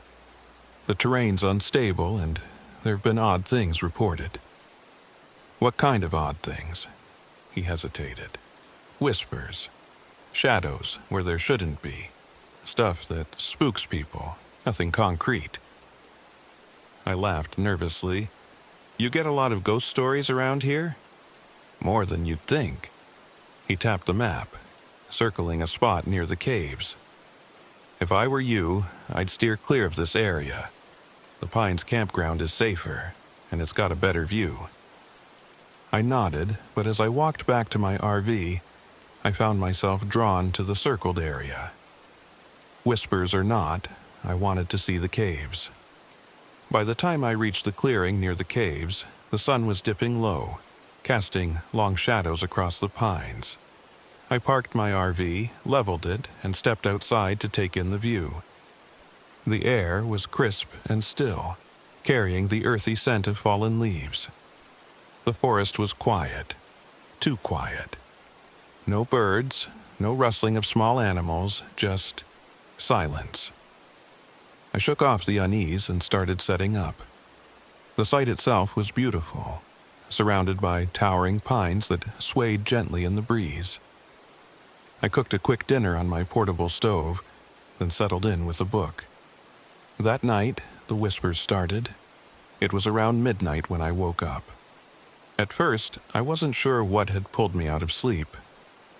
Then I heard it, a faint, high-pitched murmuring, like voices just outside the RV. I sat up, heart pounding. "Hello?" I called, trying to sound braver than I felt. The voices stopped. I grabbed my flashlight and stepped outside, scanning the clearing. Nothing. The forest loomed around me, dark and impenetrable.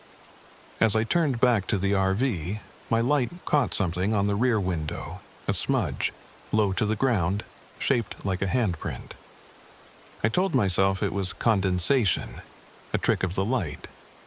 But deep down, I knew better.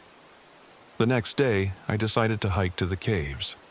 The whispers still nagged at the back of my mind, but I convinced myself it was my imagination. The sunlight filtering through the trees bolstered my confidence. The cave entrance was marked by a rusted metal sign that read, "Do not enter without a guide." Of course, the sign was half buried in overgrown grass, and the entrance was wide open. I stepped inside, my boots crunching on loose gravel. The air grew colder with each step, and the sound of dripping water echoed in the darkness. I switched on my headlamp, the beam cutting through the gloom. That's when I saw the plaque. It was bolted to the cave wall, weathered and faded. In memory of the children who were lost. 1963. Beneath the text was a black and white photograph. 5 children smiling awkwardly at the camera, flanked by a stern-looking ranger. The sight of it sent a shiver down my spine. I didn't know what had happened to them, but I felt an undeniable pull to find out. I spent the afternoon at the visitor center's archive room, digging through old newspapers and park records. What I found made my stomach turn. The 5 children had gone missing during a school field trip in 1963. Search parties combed the caves and surrounding woods for weeks, but no trace of them was ever found. The ranger in the photo, William Graves, disappeared shortly afterward. Rumors swirled about foul play, with some accusing Graves of leading the children into the caves and abandoning them. Others whispered that the caves themselves had taken them, that something dark and ancient lurked beneath the park. I left the archives feeling a strange mix of dread and curiosity. That night, the haunting escalated. I was cooking dinner when the whispers returned, louder this time. They seemed to come from all around me, weaving through the trees and brushing against the RV like the wind. "Who's out there?" I shouted, stepping outside with my flashlight. The beam swept across the trees and stopped on a figure. It was small, childlike, with glowing eyes that reflected the light. My breath caught in my throat. Then it was gone, darting behind a tree faster than anything human. I scrambled back into the RV and locked the door. My heart thundered in my chest as the whispers grew louder, more insistent. I huddled in the corner, clutching a kitchen knife and praying for morning. By dawn, I'd had enough. I decided to pack up and leave, but when I turned the key in the ignition, the engine wouldn't start. I checked the battery, the cables. Everything looked fine, but the RV refused to turn over. That's when I saw the footprints. Dozens of them circling the RV. Small, barefoot prints, leading from the woods to the clearing and back again. I felt my stomach drop. Whatever was out there, it wasn't going to let me go. I spent the day trying to find a way out. My phone had no signal, and the park's radio tower was too far to reach on foot before nightfall. Desperation drove me to hike back to the caves, hoping I could find something, anything, that might explain what was happening. The air inside the cave felt heavier this time, almost oppressive. The whispers were louder, echoing off the walls. As I ventured deeper, I found an old ranger station tucked into a side tunnel. It was dilapidated, with broken furniture and mold creeping up the walls. On the desk, I found a leather-bound journal. It belonged to William Graves. The journal's entries were disjointed, filled with ramblings about the voices and the children. Graves wrote about how they'd lured him into the caves with their laughter, promising him eternal life if he stayed with them. "I hear them calling me even now," one entry read. "Their voices are soft, sweet, but there is something wrong beneath the sweetness, something hungry." The final entry was scrawled in shaky handwriting. "They won't let me leave. They are not children anymore. They are something else." A noise behind me made me freeze. I turned slowly, and there he was. The figure in the doorway was tall, gaunt, with hollow eyes that glowed faintly in the dim light. His uniform hung in tatters, and his hands ended in claws. "Help me," he rasped, his voice like dry leaves. I stumbled backward, dropping the journal. The whispers surged around me, overlapping into a deafening cacophony. Graves lunged, and I bolted, running deeper into the caves. The passages twisted and turned, disorienting me, but I didn't stop. I burst into a chamber filled with skeletal remains. The bones were small, scattered across the floor like discarded toys. My stomach churned as I realized what I was looking at. The missing children. The whispers turned into screams as Graves appeared in the entrance, his form twisting and stretching unnaturally. I grabbed a flare from my bag, striking it with trembling hands. The chamber filled with red light, and the spirits recoiled, their outlines flickering like shadows. With a desperate cry, I threw the flare into the pile of bones. Flames erupted, consuming the remains and illuminating the chamber. Graves let out an inhuman wail, his body dissolving into ash as the fire burned brighter. The whispers faded, replaced by an eerie silence. I stumbled out of the caves just as the sun began to set. My RV started without a hitch, as though nothing had ever been wrong. As I drove away, I glanced in the rearview mirror and saw a single handprint on the window, smaller than my own. I haven't been back to Mystery Cave since, and I never will.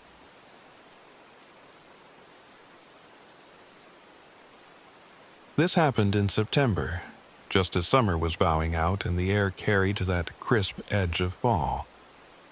My name is Elliot Harper, and I'm 28 years old. I've always considered myself a practical guy, not prone to flights of fancy or jumping at shadows.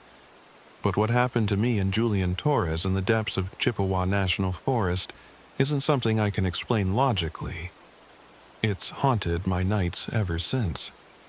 It all started when Julian convinced me to join him on a weekend camping trip. Julian, my best friend since college, was struggling with his photography career, and I was fresh out of a painful breakup. He thought this trip could help us both clear our heads. I was hesitant. I prefer familiar trails and well-marked campgrounds, but Julian, ever the impulsive adventurer, insisted we try somewhere more remote. That's how we ended up driving north to Cass Lake in Chippewa National Forest. Julian promised it would be serene, untouched, and photogenic.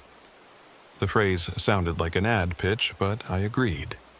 We packed light, sleeping bags, a tent, a portable stove, and Julian's camera gear. The drive to the forest was pleasant enough.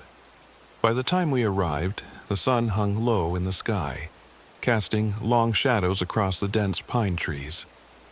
Julian was practically vibrating with excitement as he fiddled with his GPS.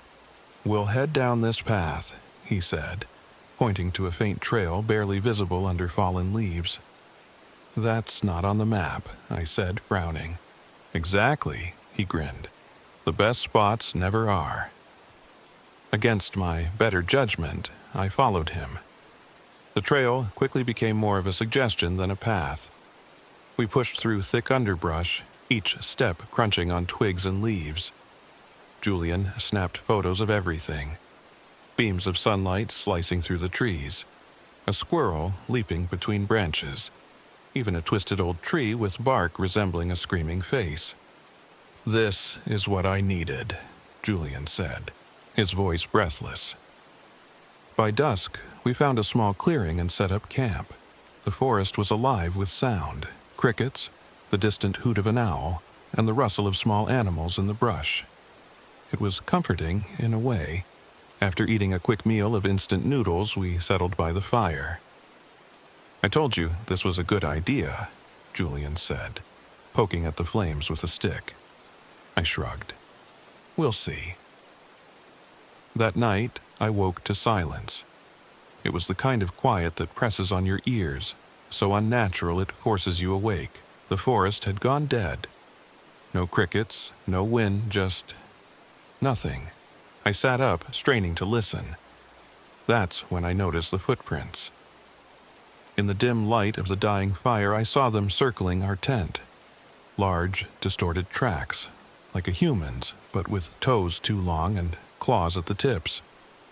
They weren't ours, and they definitely weren't made by any animal I could think of. "Julian," I hissed, shaking his shoulder. "Huh? What?" he mumbled. "Footprints," I whispered. "Look." He groaned, but sat up, rubbing his eyes. When he saw the tracks, his face lost its usual bravado. "Could be a bear," he said, though his voice lacked conviction. "Since when do bears have toes like that?" He didn't answer. Instead, he grabbed his camera and snapped a photo. The flash lit up the clearing for a brief moment, and I could have sworn I saw movement at the edge of the trees. A shadow, low to the ground, slipping out of sight. The next day, Julian tried to laugh it off. "Probably just a deer," he said as he scrolled through the photos. The tracks were blurry in the picture, but the unease from the night before clung to me like a second skin. We packed up and decided to move farther into the forest, hoping to shake the eerie feeling. Julian wanted to find a ridge he'd read about online, something with a view of the lake. His GPS, an old model with a cracked screen, kept losing signal, but he assured me he could navigate by instinct. "Instincts are why we got lost in Colorado that one time," I reminded him. "That was different," he said, grinning. It wasn't different. By mid-afternoon, we were hopelessly off course. The forest around us grew denser, the trees older and gnarled. Julian's humor started to fade, replaced by irritation. We set up camp again in a clearing, this one darker and less inviting than the first. That night, the cries started. We were sitting by the fire, Julian fiddling with his camera, when we heard it. A faint, high-pitched wail, like a woman calling for help. "Did you hear that?" I asked, my stomach tightening. "Yeah." He stood, peering into the darkness. "It's probably a coyote," I said, trying to convince myself as much as him. "Coyotes don't sound like that." The cry came again, closer this time. "Help me." The voice was frail, almost broken. Against every instinct screaming in my head, Julian grabbed his flashlight and started toward the sound. "What are you doing?" I hissed, grabbing his arm. "Someone might be hurt," he said, shaking me off. "No, something's not right." Before we could argue further, the voice called again, this time from behind us. "Help me!" We froze. Slowly, we turned. The voice had changed. It sounded like me. "Julian," it said, "help me." Panic bubbled in my chest. Julian's flashlight beam swept across the trees, but there was nothing there. No one. Just the trees and the dark. Did you hear that?" Julian whispered. "Yeah," I said, my voice trembling. Suddenly, the fire flickered and dimmed. A branch snapped nearby, loud enough to make us both jump. Then we saw it. A shadow slipping between the trees. It was too fast, too fluid, and too human-shaped to be an animal. We backed toward the fire. "Stay close," I said, gripping the hatchet I'd brought for chopping firewood. The shadow stopped just beyond the firelight. In the faint glow of the flames, I saw it for the first time. A gaunt figure, pale and impossibly thin. its limbs too long for its body. Its hollow eyes glinted with a sickly yellow light, and its mouth, if you could call it that, twisted into a grotesque mockery of a grin. We didn't sleep that night. Julian sat clutching his camera, muttering about getting a picture of the thing. I kept the hatchet close, my eyes never leaving the edge of the clearing. The creature didn't move closer, but it didn't leave either. At dawn, we packed up and tried to find our way back to the main trail. Julian's GPS was useless, and my phone had no signal. The creature followed us, just out of sight. Occasionally, I'd catch a glimpse of it through the trees, or hear its mimicry, the sound of Julian's voice calling my name, or mine calling his. By afternoon, Julian was unraveling. "This is incredible," he said, his eyes wide with manic energy. "No one's ever gotten proof of these things. If I could just—" "Stop," I snapped. "This isn't a game. That thing isn't some photo op. It's hunting us." Julian glared at me but didn't argue. We stumbled into a clearing littered with animal carcasses. Deer, rabbits, even a black bear, all torn apart, their bodies arranged in a grotesque pattern. Symbols were carved into the surrounding trees, markings I didn't recognize. "Eli." Julian's voice was barely a whisper. The air felt wrong here, heavy and oppressive. The creature emerged from the shadows, stepping into the clearing for the first time. It was worse up close. Its flesh hung loosely from its bones, and its movements were jerky, like a puppet on strings. Julian raised his camera, but I knocked it from his hands. "Run," I said. We bolted, crashing through the forest like wild animals. The creature gave chase, its inhuman shrieks echoing around us. "This way," Julian shouted, veering left. We burst into another clearing, this one with a pile of dried branches in the center. Desperation overtook me. I grabbed Julian's lighter and set the branches ablaze. The fire roared to life, and the creature stopped short, hissing and retreating into the shadows. For a moment, I thought we were safe. Then I realized the fire had spread to the underbrush. "Eli, we have to go!" Julian yelled. We ran again, the flames chasing us as the forest turned into an inferno. Smoke filled the air, choking my lungs. We finally stumbled onto a dirt road, collapsing in exhaustion as the fire raged behind us. A passing ranger found us and called for help. We never told anyone about the creature. Who would believe us? Julian tried to share the photos he took, but they were dismissed as hoaxes or glitches. Even now, I hear its voice sometimes, faint and distant, calling my name. "Help me!"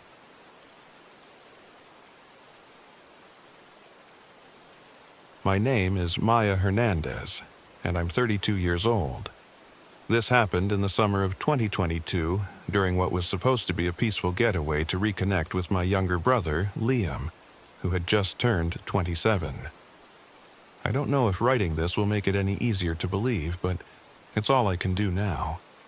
There are nights I wake up hearing that sound again, that awful, hollow mimicry of my own voice calling out from the woods. It began as Liam's idea. He'd been bugging me for months to take a trip together, just the two of us, like we used to when we were kids. He had a knack for convincing me to humor his wild ideas, so I agreed to a weekend at Split Rock Lighthouse State Park in Minnesota. It was supposed to be simple: a rented RV, a few hikes, and some much-needed sibling bonding. We brought Liam's friend Eric along, though. I'd only met him a couple of times, a quiet, broad-shouldered guy in his early 30s who didn't say much but seemed decent enough. Liam swore he was chill and a good buffer for when things got tense between us. The first day passed uneventfully. We parked the RV in a designated spot near the main trails. The plan was to hike, stargaze, and unwind. But of course Liam couldn't leave well enough alone. That night, as we sat around the fire, he brought up the legend of Raven's Cradle. It was an off-limits area near the cliffs, he explained, where people claim to see skinwalkers, shape-shifting creatures from Navajo lore. "You're being ridiculous," I said, rolling my eyes. "Skinwalkers aren't even part of Minnesota's history. That's a Southwest thing." "Maybe," Liam shot back, grinning. "But legends spread. Who's to say there isn't something similar here?" Eric just stared into the flames, his jaw tight.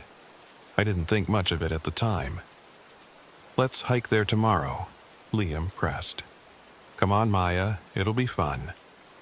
I wanted to argue, but his excitement reminded me of when we were kids, sneaking into places we shouldn't.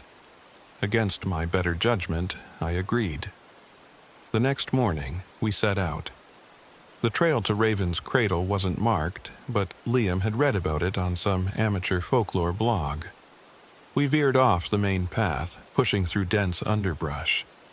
I felt the tension early, a strange, prickling sensation on the back of my neck, like we were being watched. "Do you hear that?" Eric asked suddenly, stopping mid-step. We all froze. The forest had gone eerily quiet. No birds, no rustling leaves, just an oppressive stillness. I shrugged it off, trying to lighten the mood. "Nature's shy," I said, forcing a laugh. Liam didn't respond. He kept walking, his usual bravado muted. The farther we went, the harder it became to ignore the feeling that something was off. The air felt heavy, charged, like the moments before a thunderstorm. About an hour into the hike, Eric pointed at the ground. "What the hell is that?" The dirt path was marked with strange prints, large, clawed impressions that looked almost human but wrong. Liam knelt to inspect them, his face lighting up with excitement. "See? I told you," he exclaimed. "Skinwalker tracks." "Oh, give me a break," I snapped. "It's probably just a bear." Eric didn't look convinced, and truth be told, neither was I. We reached Raven's Cradle by late afternoon. It was breathtaking, a jagged cliff overlooking Lake Superior, the waves crashing far below. But the beauty couldn't shake the unease that had been building since the hike began.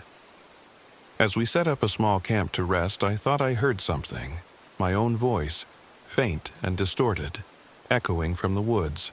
I turned sharply, my heart pounding. "Did you—" I started, but stopped myself.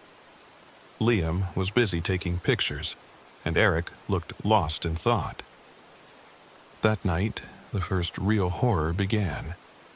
We were gathered around a fire outside the RV when Liam froze mid-sentence, staring into the trees. "Did you hear that?"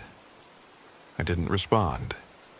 I'd heard it too, a soft, high-pitched laugh followed by a rustling sound. I shone my flashlight into the darkness, but the beam seemed swallowed by the night.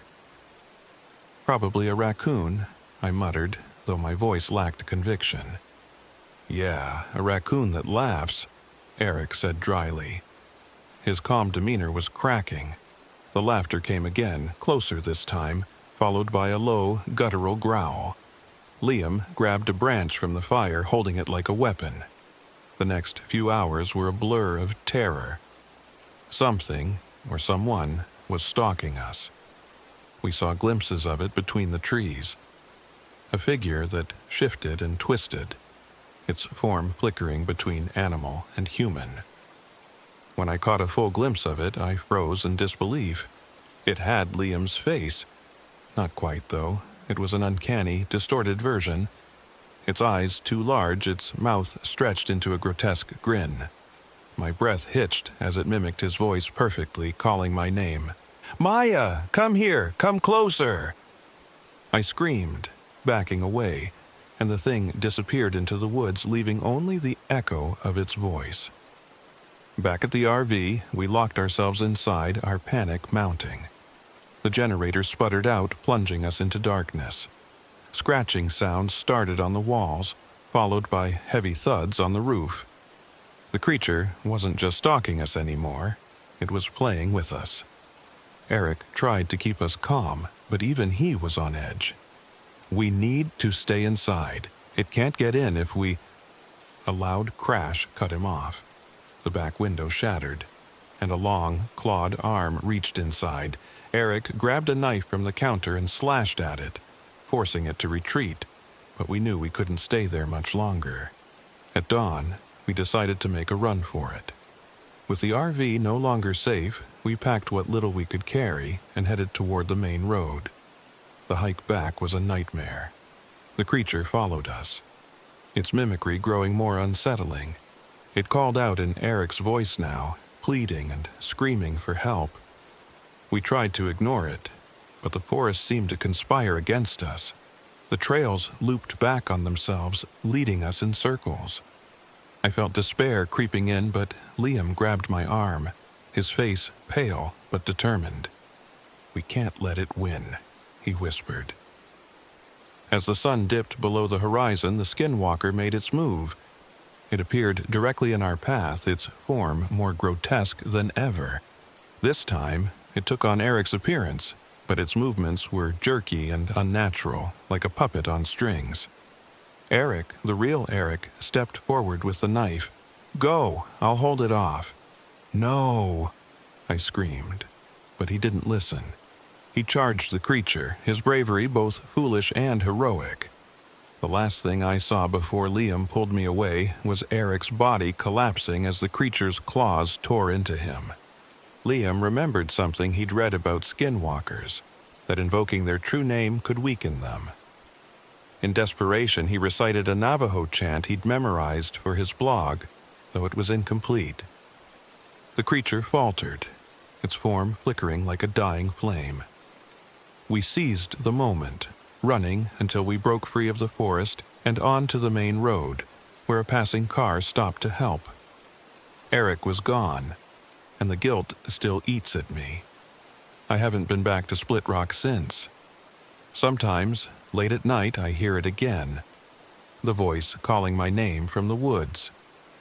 If you ever find yourself in those forests, don't listen, and for God's sake, don't follow the voices.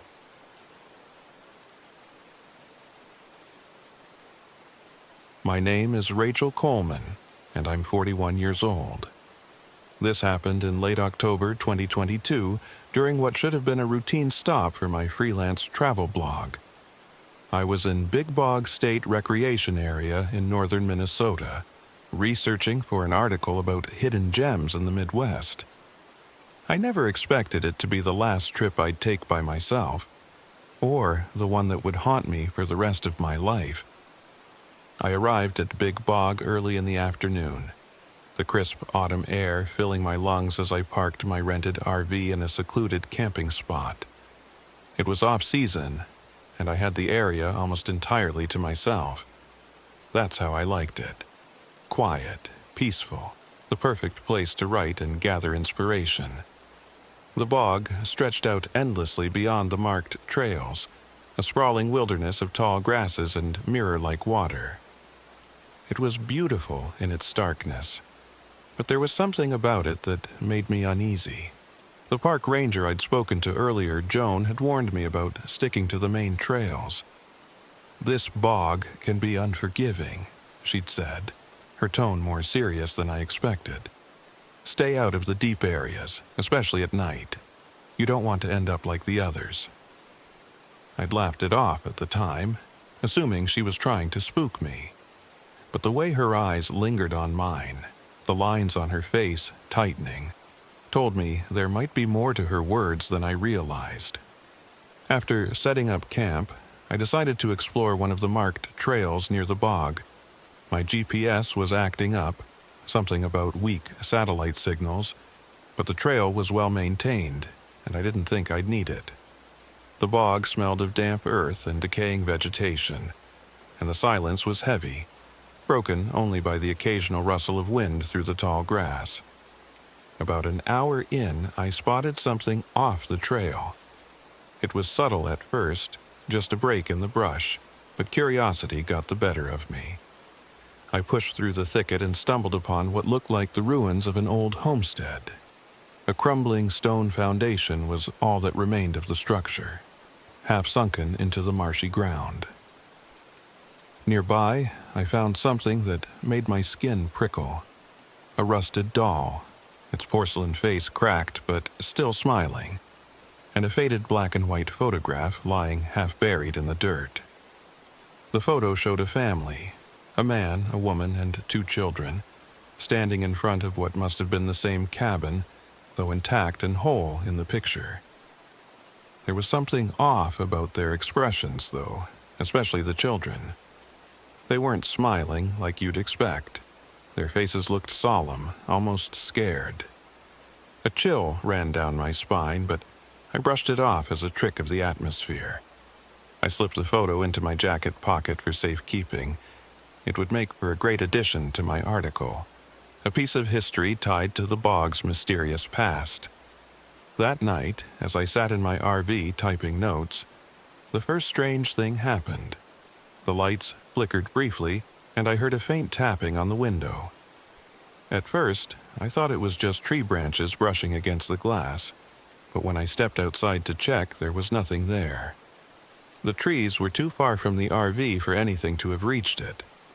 I told myself it was just my imagination and went to bed. The next morning, I woke to find my laptop had died, despite being fully charged the night before. My phone's battery had drained too, and the generator was sputtering like it was on its last legs. It wasn't a huge deal. I could make do without technology for a while, but it was inconvenient. I decided to explore further, hoping to shake off the strange unease that had settled over me. As I walked deeper into the bog, a dense fog began to roll in, muffling the world around me. The silence was absolute, almost oppressive. That's when I heard it. Faint whispers, just on the edge of hearing. I stopped, straining to listen, but they faded as quickly as they'd come. "Hello?" I called out, feeling foolish as my voice broke the stillness. Of course, there was no response.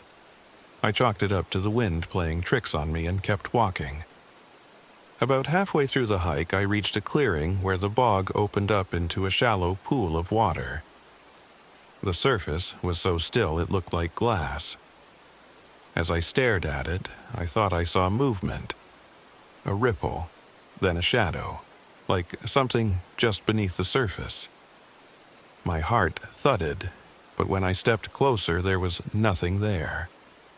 When I got back to the RV that evening, I realized something unsettling. The doll I'd left near the ruins was now sitting on the steps of the RV. At first, I thought maybe I'd accidentally packed it with me, but the memory of leaving it behind was vivid. My hands trembled as I picked it up. It felt heavier than it should, as if it were waterlogged. I tossed it into a storage bin, trying not to think about it. That night, I had a dream. Or at least, I think it was a dream. I was standing in the ruined cabin, but it was whole again, the walls intact and the air thick with the smell of damp wood. The children from the photo were there, playing in the corner. They turned to look at me, their faces pale and expressionless. "Stay with us," one of them said in a soft, lilting voice. The other reached out, her hand cold and wet, like she'd just pulled it from the bog. I woke up gasping, my clothes soaked with sweat. The RV felt stifling, as though the air had been sucked out of it. When I glanced at the window, I froze. There was a handprint on the glass, small and smudged, like a child's. By the 4th day, I was ready to leave. My nerves were shot, and the RV was barely functioning. But as I started packing, I felt an inexplicable pull to return to the cabin ruins. It was as if something was calling me, drawing me back. Against my better judgment, I went. The bog seemed darker than before, the air heavier. When I reached the ruins, the atmosphere was suffocating. I took out the photograph and held it up, studying the faces again. That's when I heard a voice, soft, melodic, but with an edge that made my skin crawl. "Rachel," it whispered, "why did you come here?" I spun around, but no one was there. The shadows seemed to shift, though, coalescing into a figure. It was the mother from the photo, her face gaunt and hollow, her eyes like black pits. She stepped closer, and I realized I couldn't move. My limbs were frozen, my breath shallow. "You'll stay," she said, her voice echoing in my head. "You'll stay with us." A cold, suffocating presence washed over me, and I felt myself slipping. My mind blurred, and for a moment I was back in the cabin, the walls closing in around me. The children laughed, their voices sharp and cruel, their hands grabbing at me. In a desperate burst of will, I remembered the doll. I fumbled for it in my bag, pulling it out and hurling it into the ruins. The mother screamed, a horrible, guttural sound that shook the ground. The shadows recoiled, and I felt the hold on me break. I ran. I didn't care about the trails or the fog. I ran until my legs burned and the RV came into sight. Throwing myself inside, I started the engine and drove, not even bothering to secure my things. The bog blurred behind me as I sped down the narrow road, not stopping until I reached a nearby gas station. To this day, I can't explain what happened. I left the photo and doll behind, but sometimes I still feel their presence, like shadows lingering at the edges of my vision. And at night, when the world is quiet, I swear I hear whispers. If you ever visit Big Bog, be careful. Some places don't want to let you go.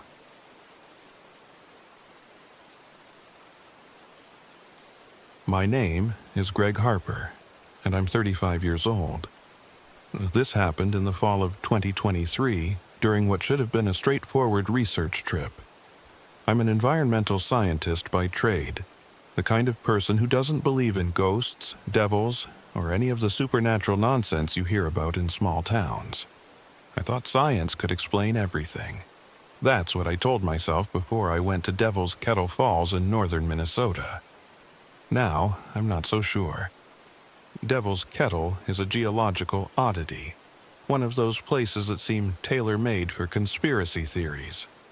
Half the waterfall's flow disappears into a hole in the rock, never to be seen again. Scientists have tried to trace the water's path using dyes, but nothing's ever come up. Locals love to say it's a bottomless pit or a gateway to hell. I planned to spend a few days debunking those myths for an article I was writing. I didn't believe in the supernatural, but by the time I left, I was questioning everything I thought I knew. The drive up was uneventful. I parked my RV in the designated lot, unloaded my gear, and hiked out to the falls. The air was cool and damp, the leaves tinged with the golden hues of late autumn. The park was mostly empty, save for a few day hikers I passed on the trail. I liked the solitude, it made it easier to focus. When I arrived at the overlook, I was struck by how ordinary the falls looked. Sure, the water plunging into the rock was intriguing, but it didn't feel mystical. It was just another natural phenomenon waiting to be explained. I spent the afternoon setting up my equipment: a drone for aerial footage, sampling tools for water analysis, and a notebook for observations. Everything went smoothly at first. That evening, I stopped by a small roadside shop near the park entrance to grab some supplies. The shop was cluttered with hand-carved trinkets, jars of homemade jam, and old postcards. The woman behind the counter, Lila, had an air of knowing about her, like she was privy to secrets the rest of us weren't.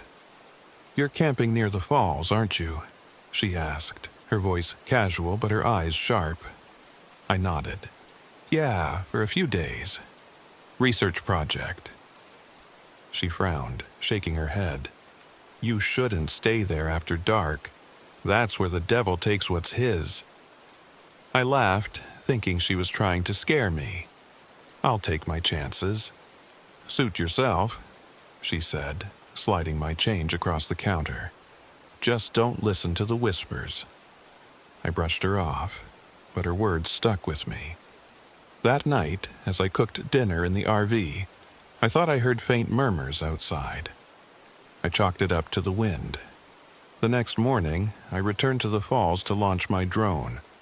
The plan was to fly it over the pit and capture detailed footage of the surrounding rock formations.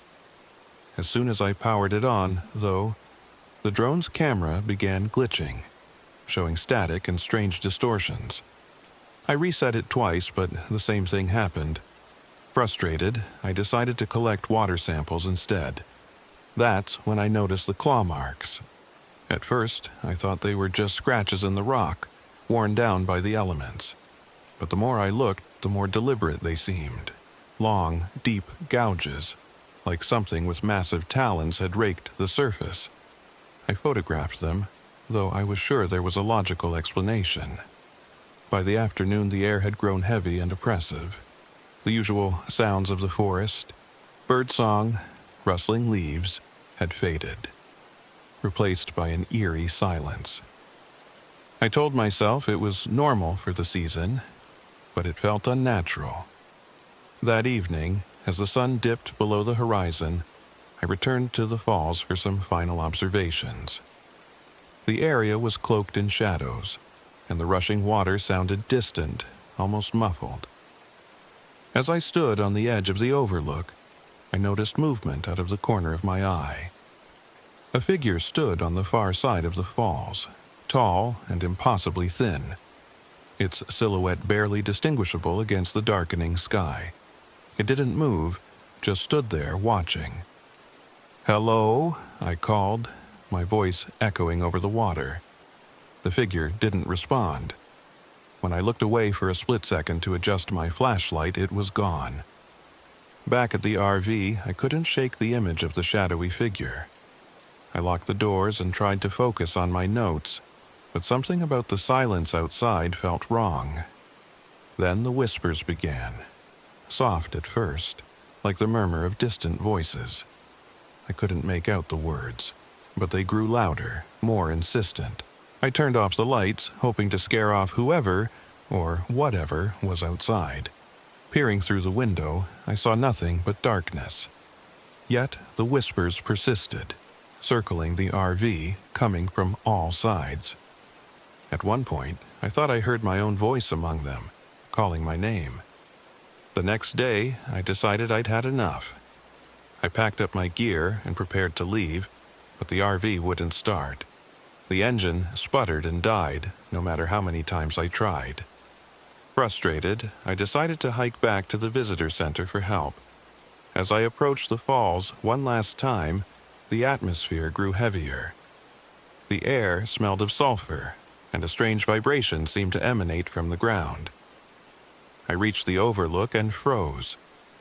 The shadowy figure was back, standing on the edge of the falls. This time, I could see its eyes, red, glowing, and fixed on me. It raised one impossibly long arm and pointed toward the abyss. A voice, not a whisper, but a deep, guttural growl, rumbled through the air. "Come, see." I felt an inexplicable pull toward the edge, my feet moving of their own accord. I fought it, gripping a nearby tree for support, but the force was overwhelming.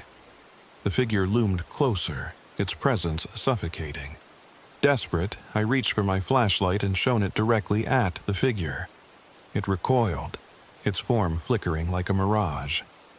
Seizing the moment, I turned and ran, not stopping until I reached the main trail. When I finally made it back to the visitor center, I collapsed, gasping for air. The park ranger on duty, Henry, helped me inside. I tried to explain what had happened, but the words felt inadequate. He didn't seem surprised. "You're lucky," he said, his voice grim. "Not everyone makes it back from Devil's Kettle." I never retrieved my RV. I left it there, along with most of my equipment. To this day, I don't know what I saw, or what almost claimed me. I published my article, but I left out the part about the whispers, the shadow, and the pull of the abyss. Sometimes, though, I dream about the falls. In those dreams, I'm standing on the edge and the voice calls to me again. Come, see. I'm terrified that one day I might answer.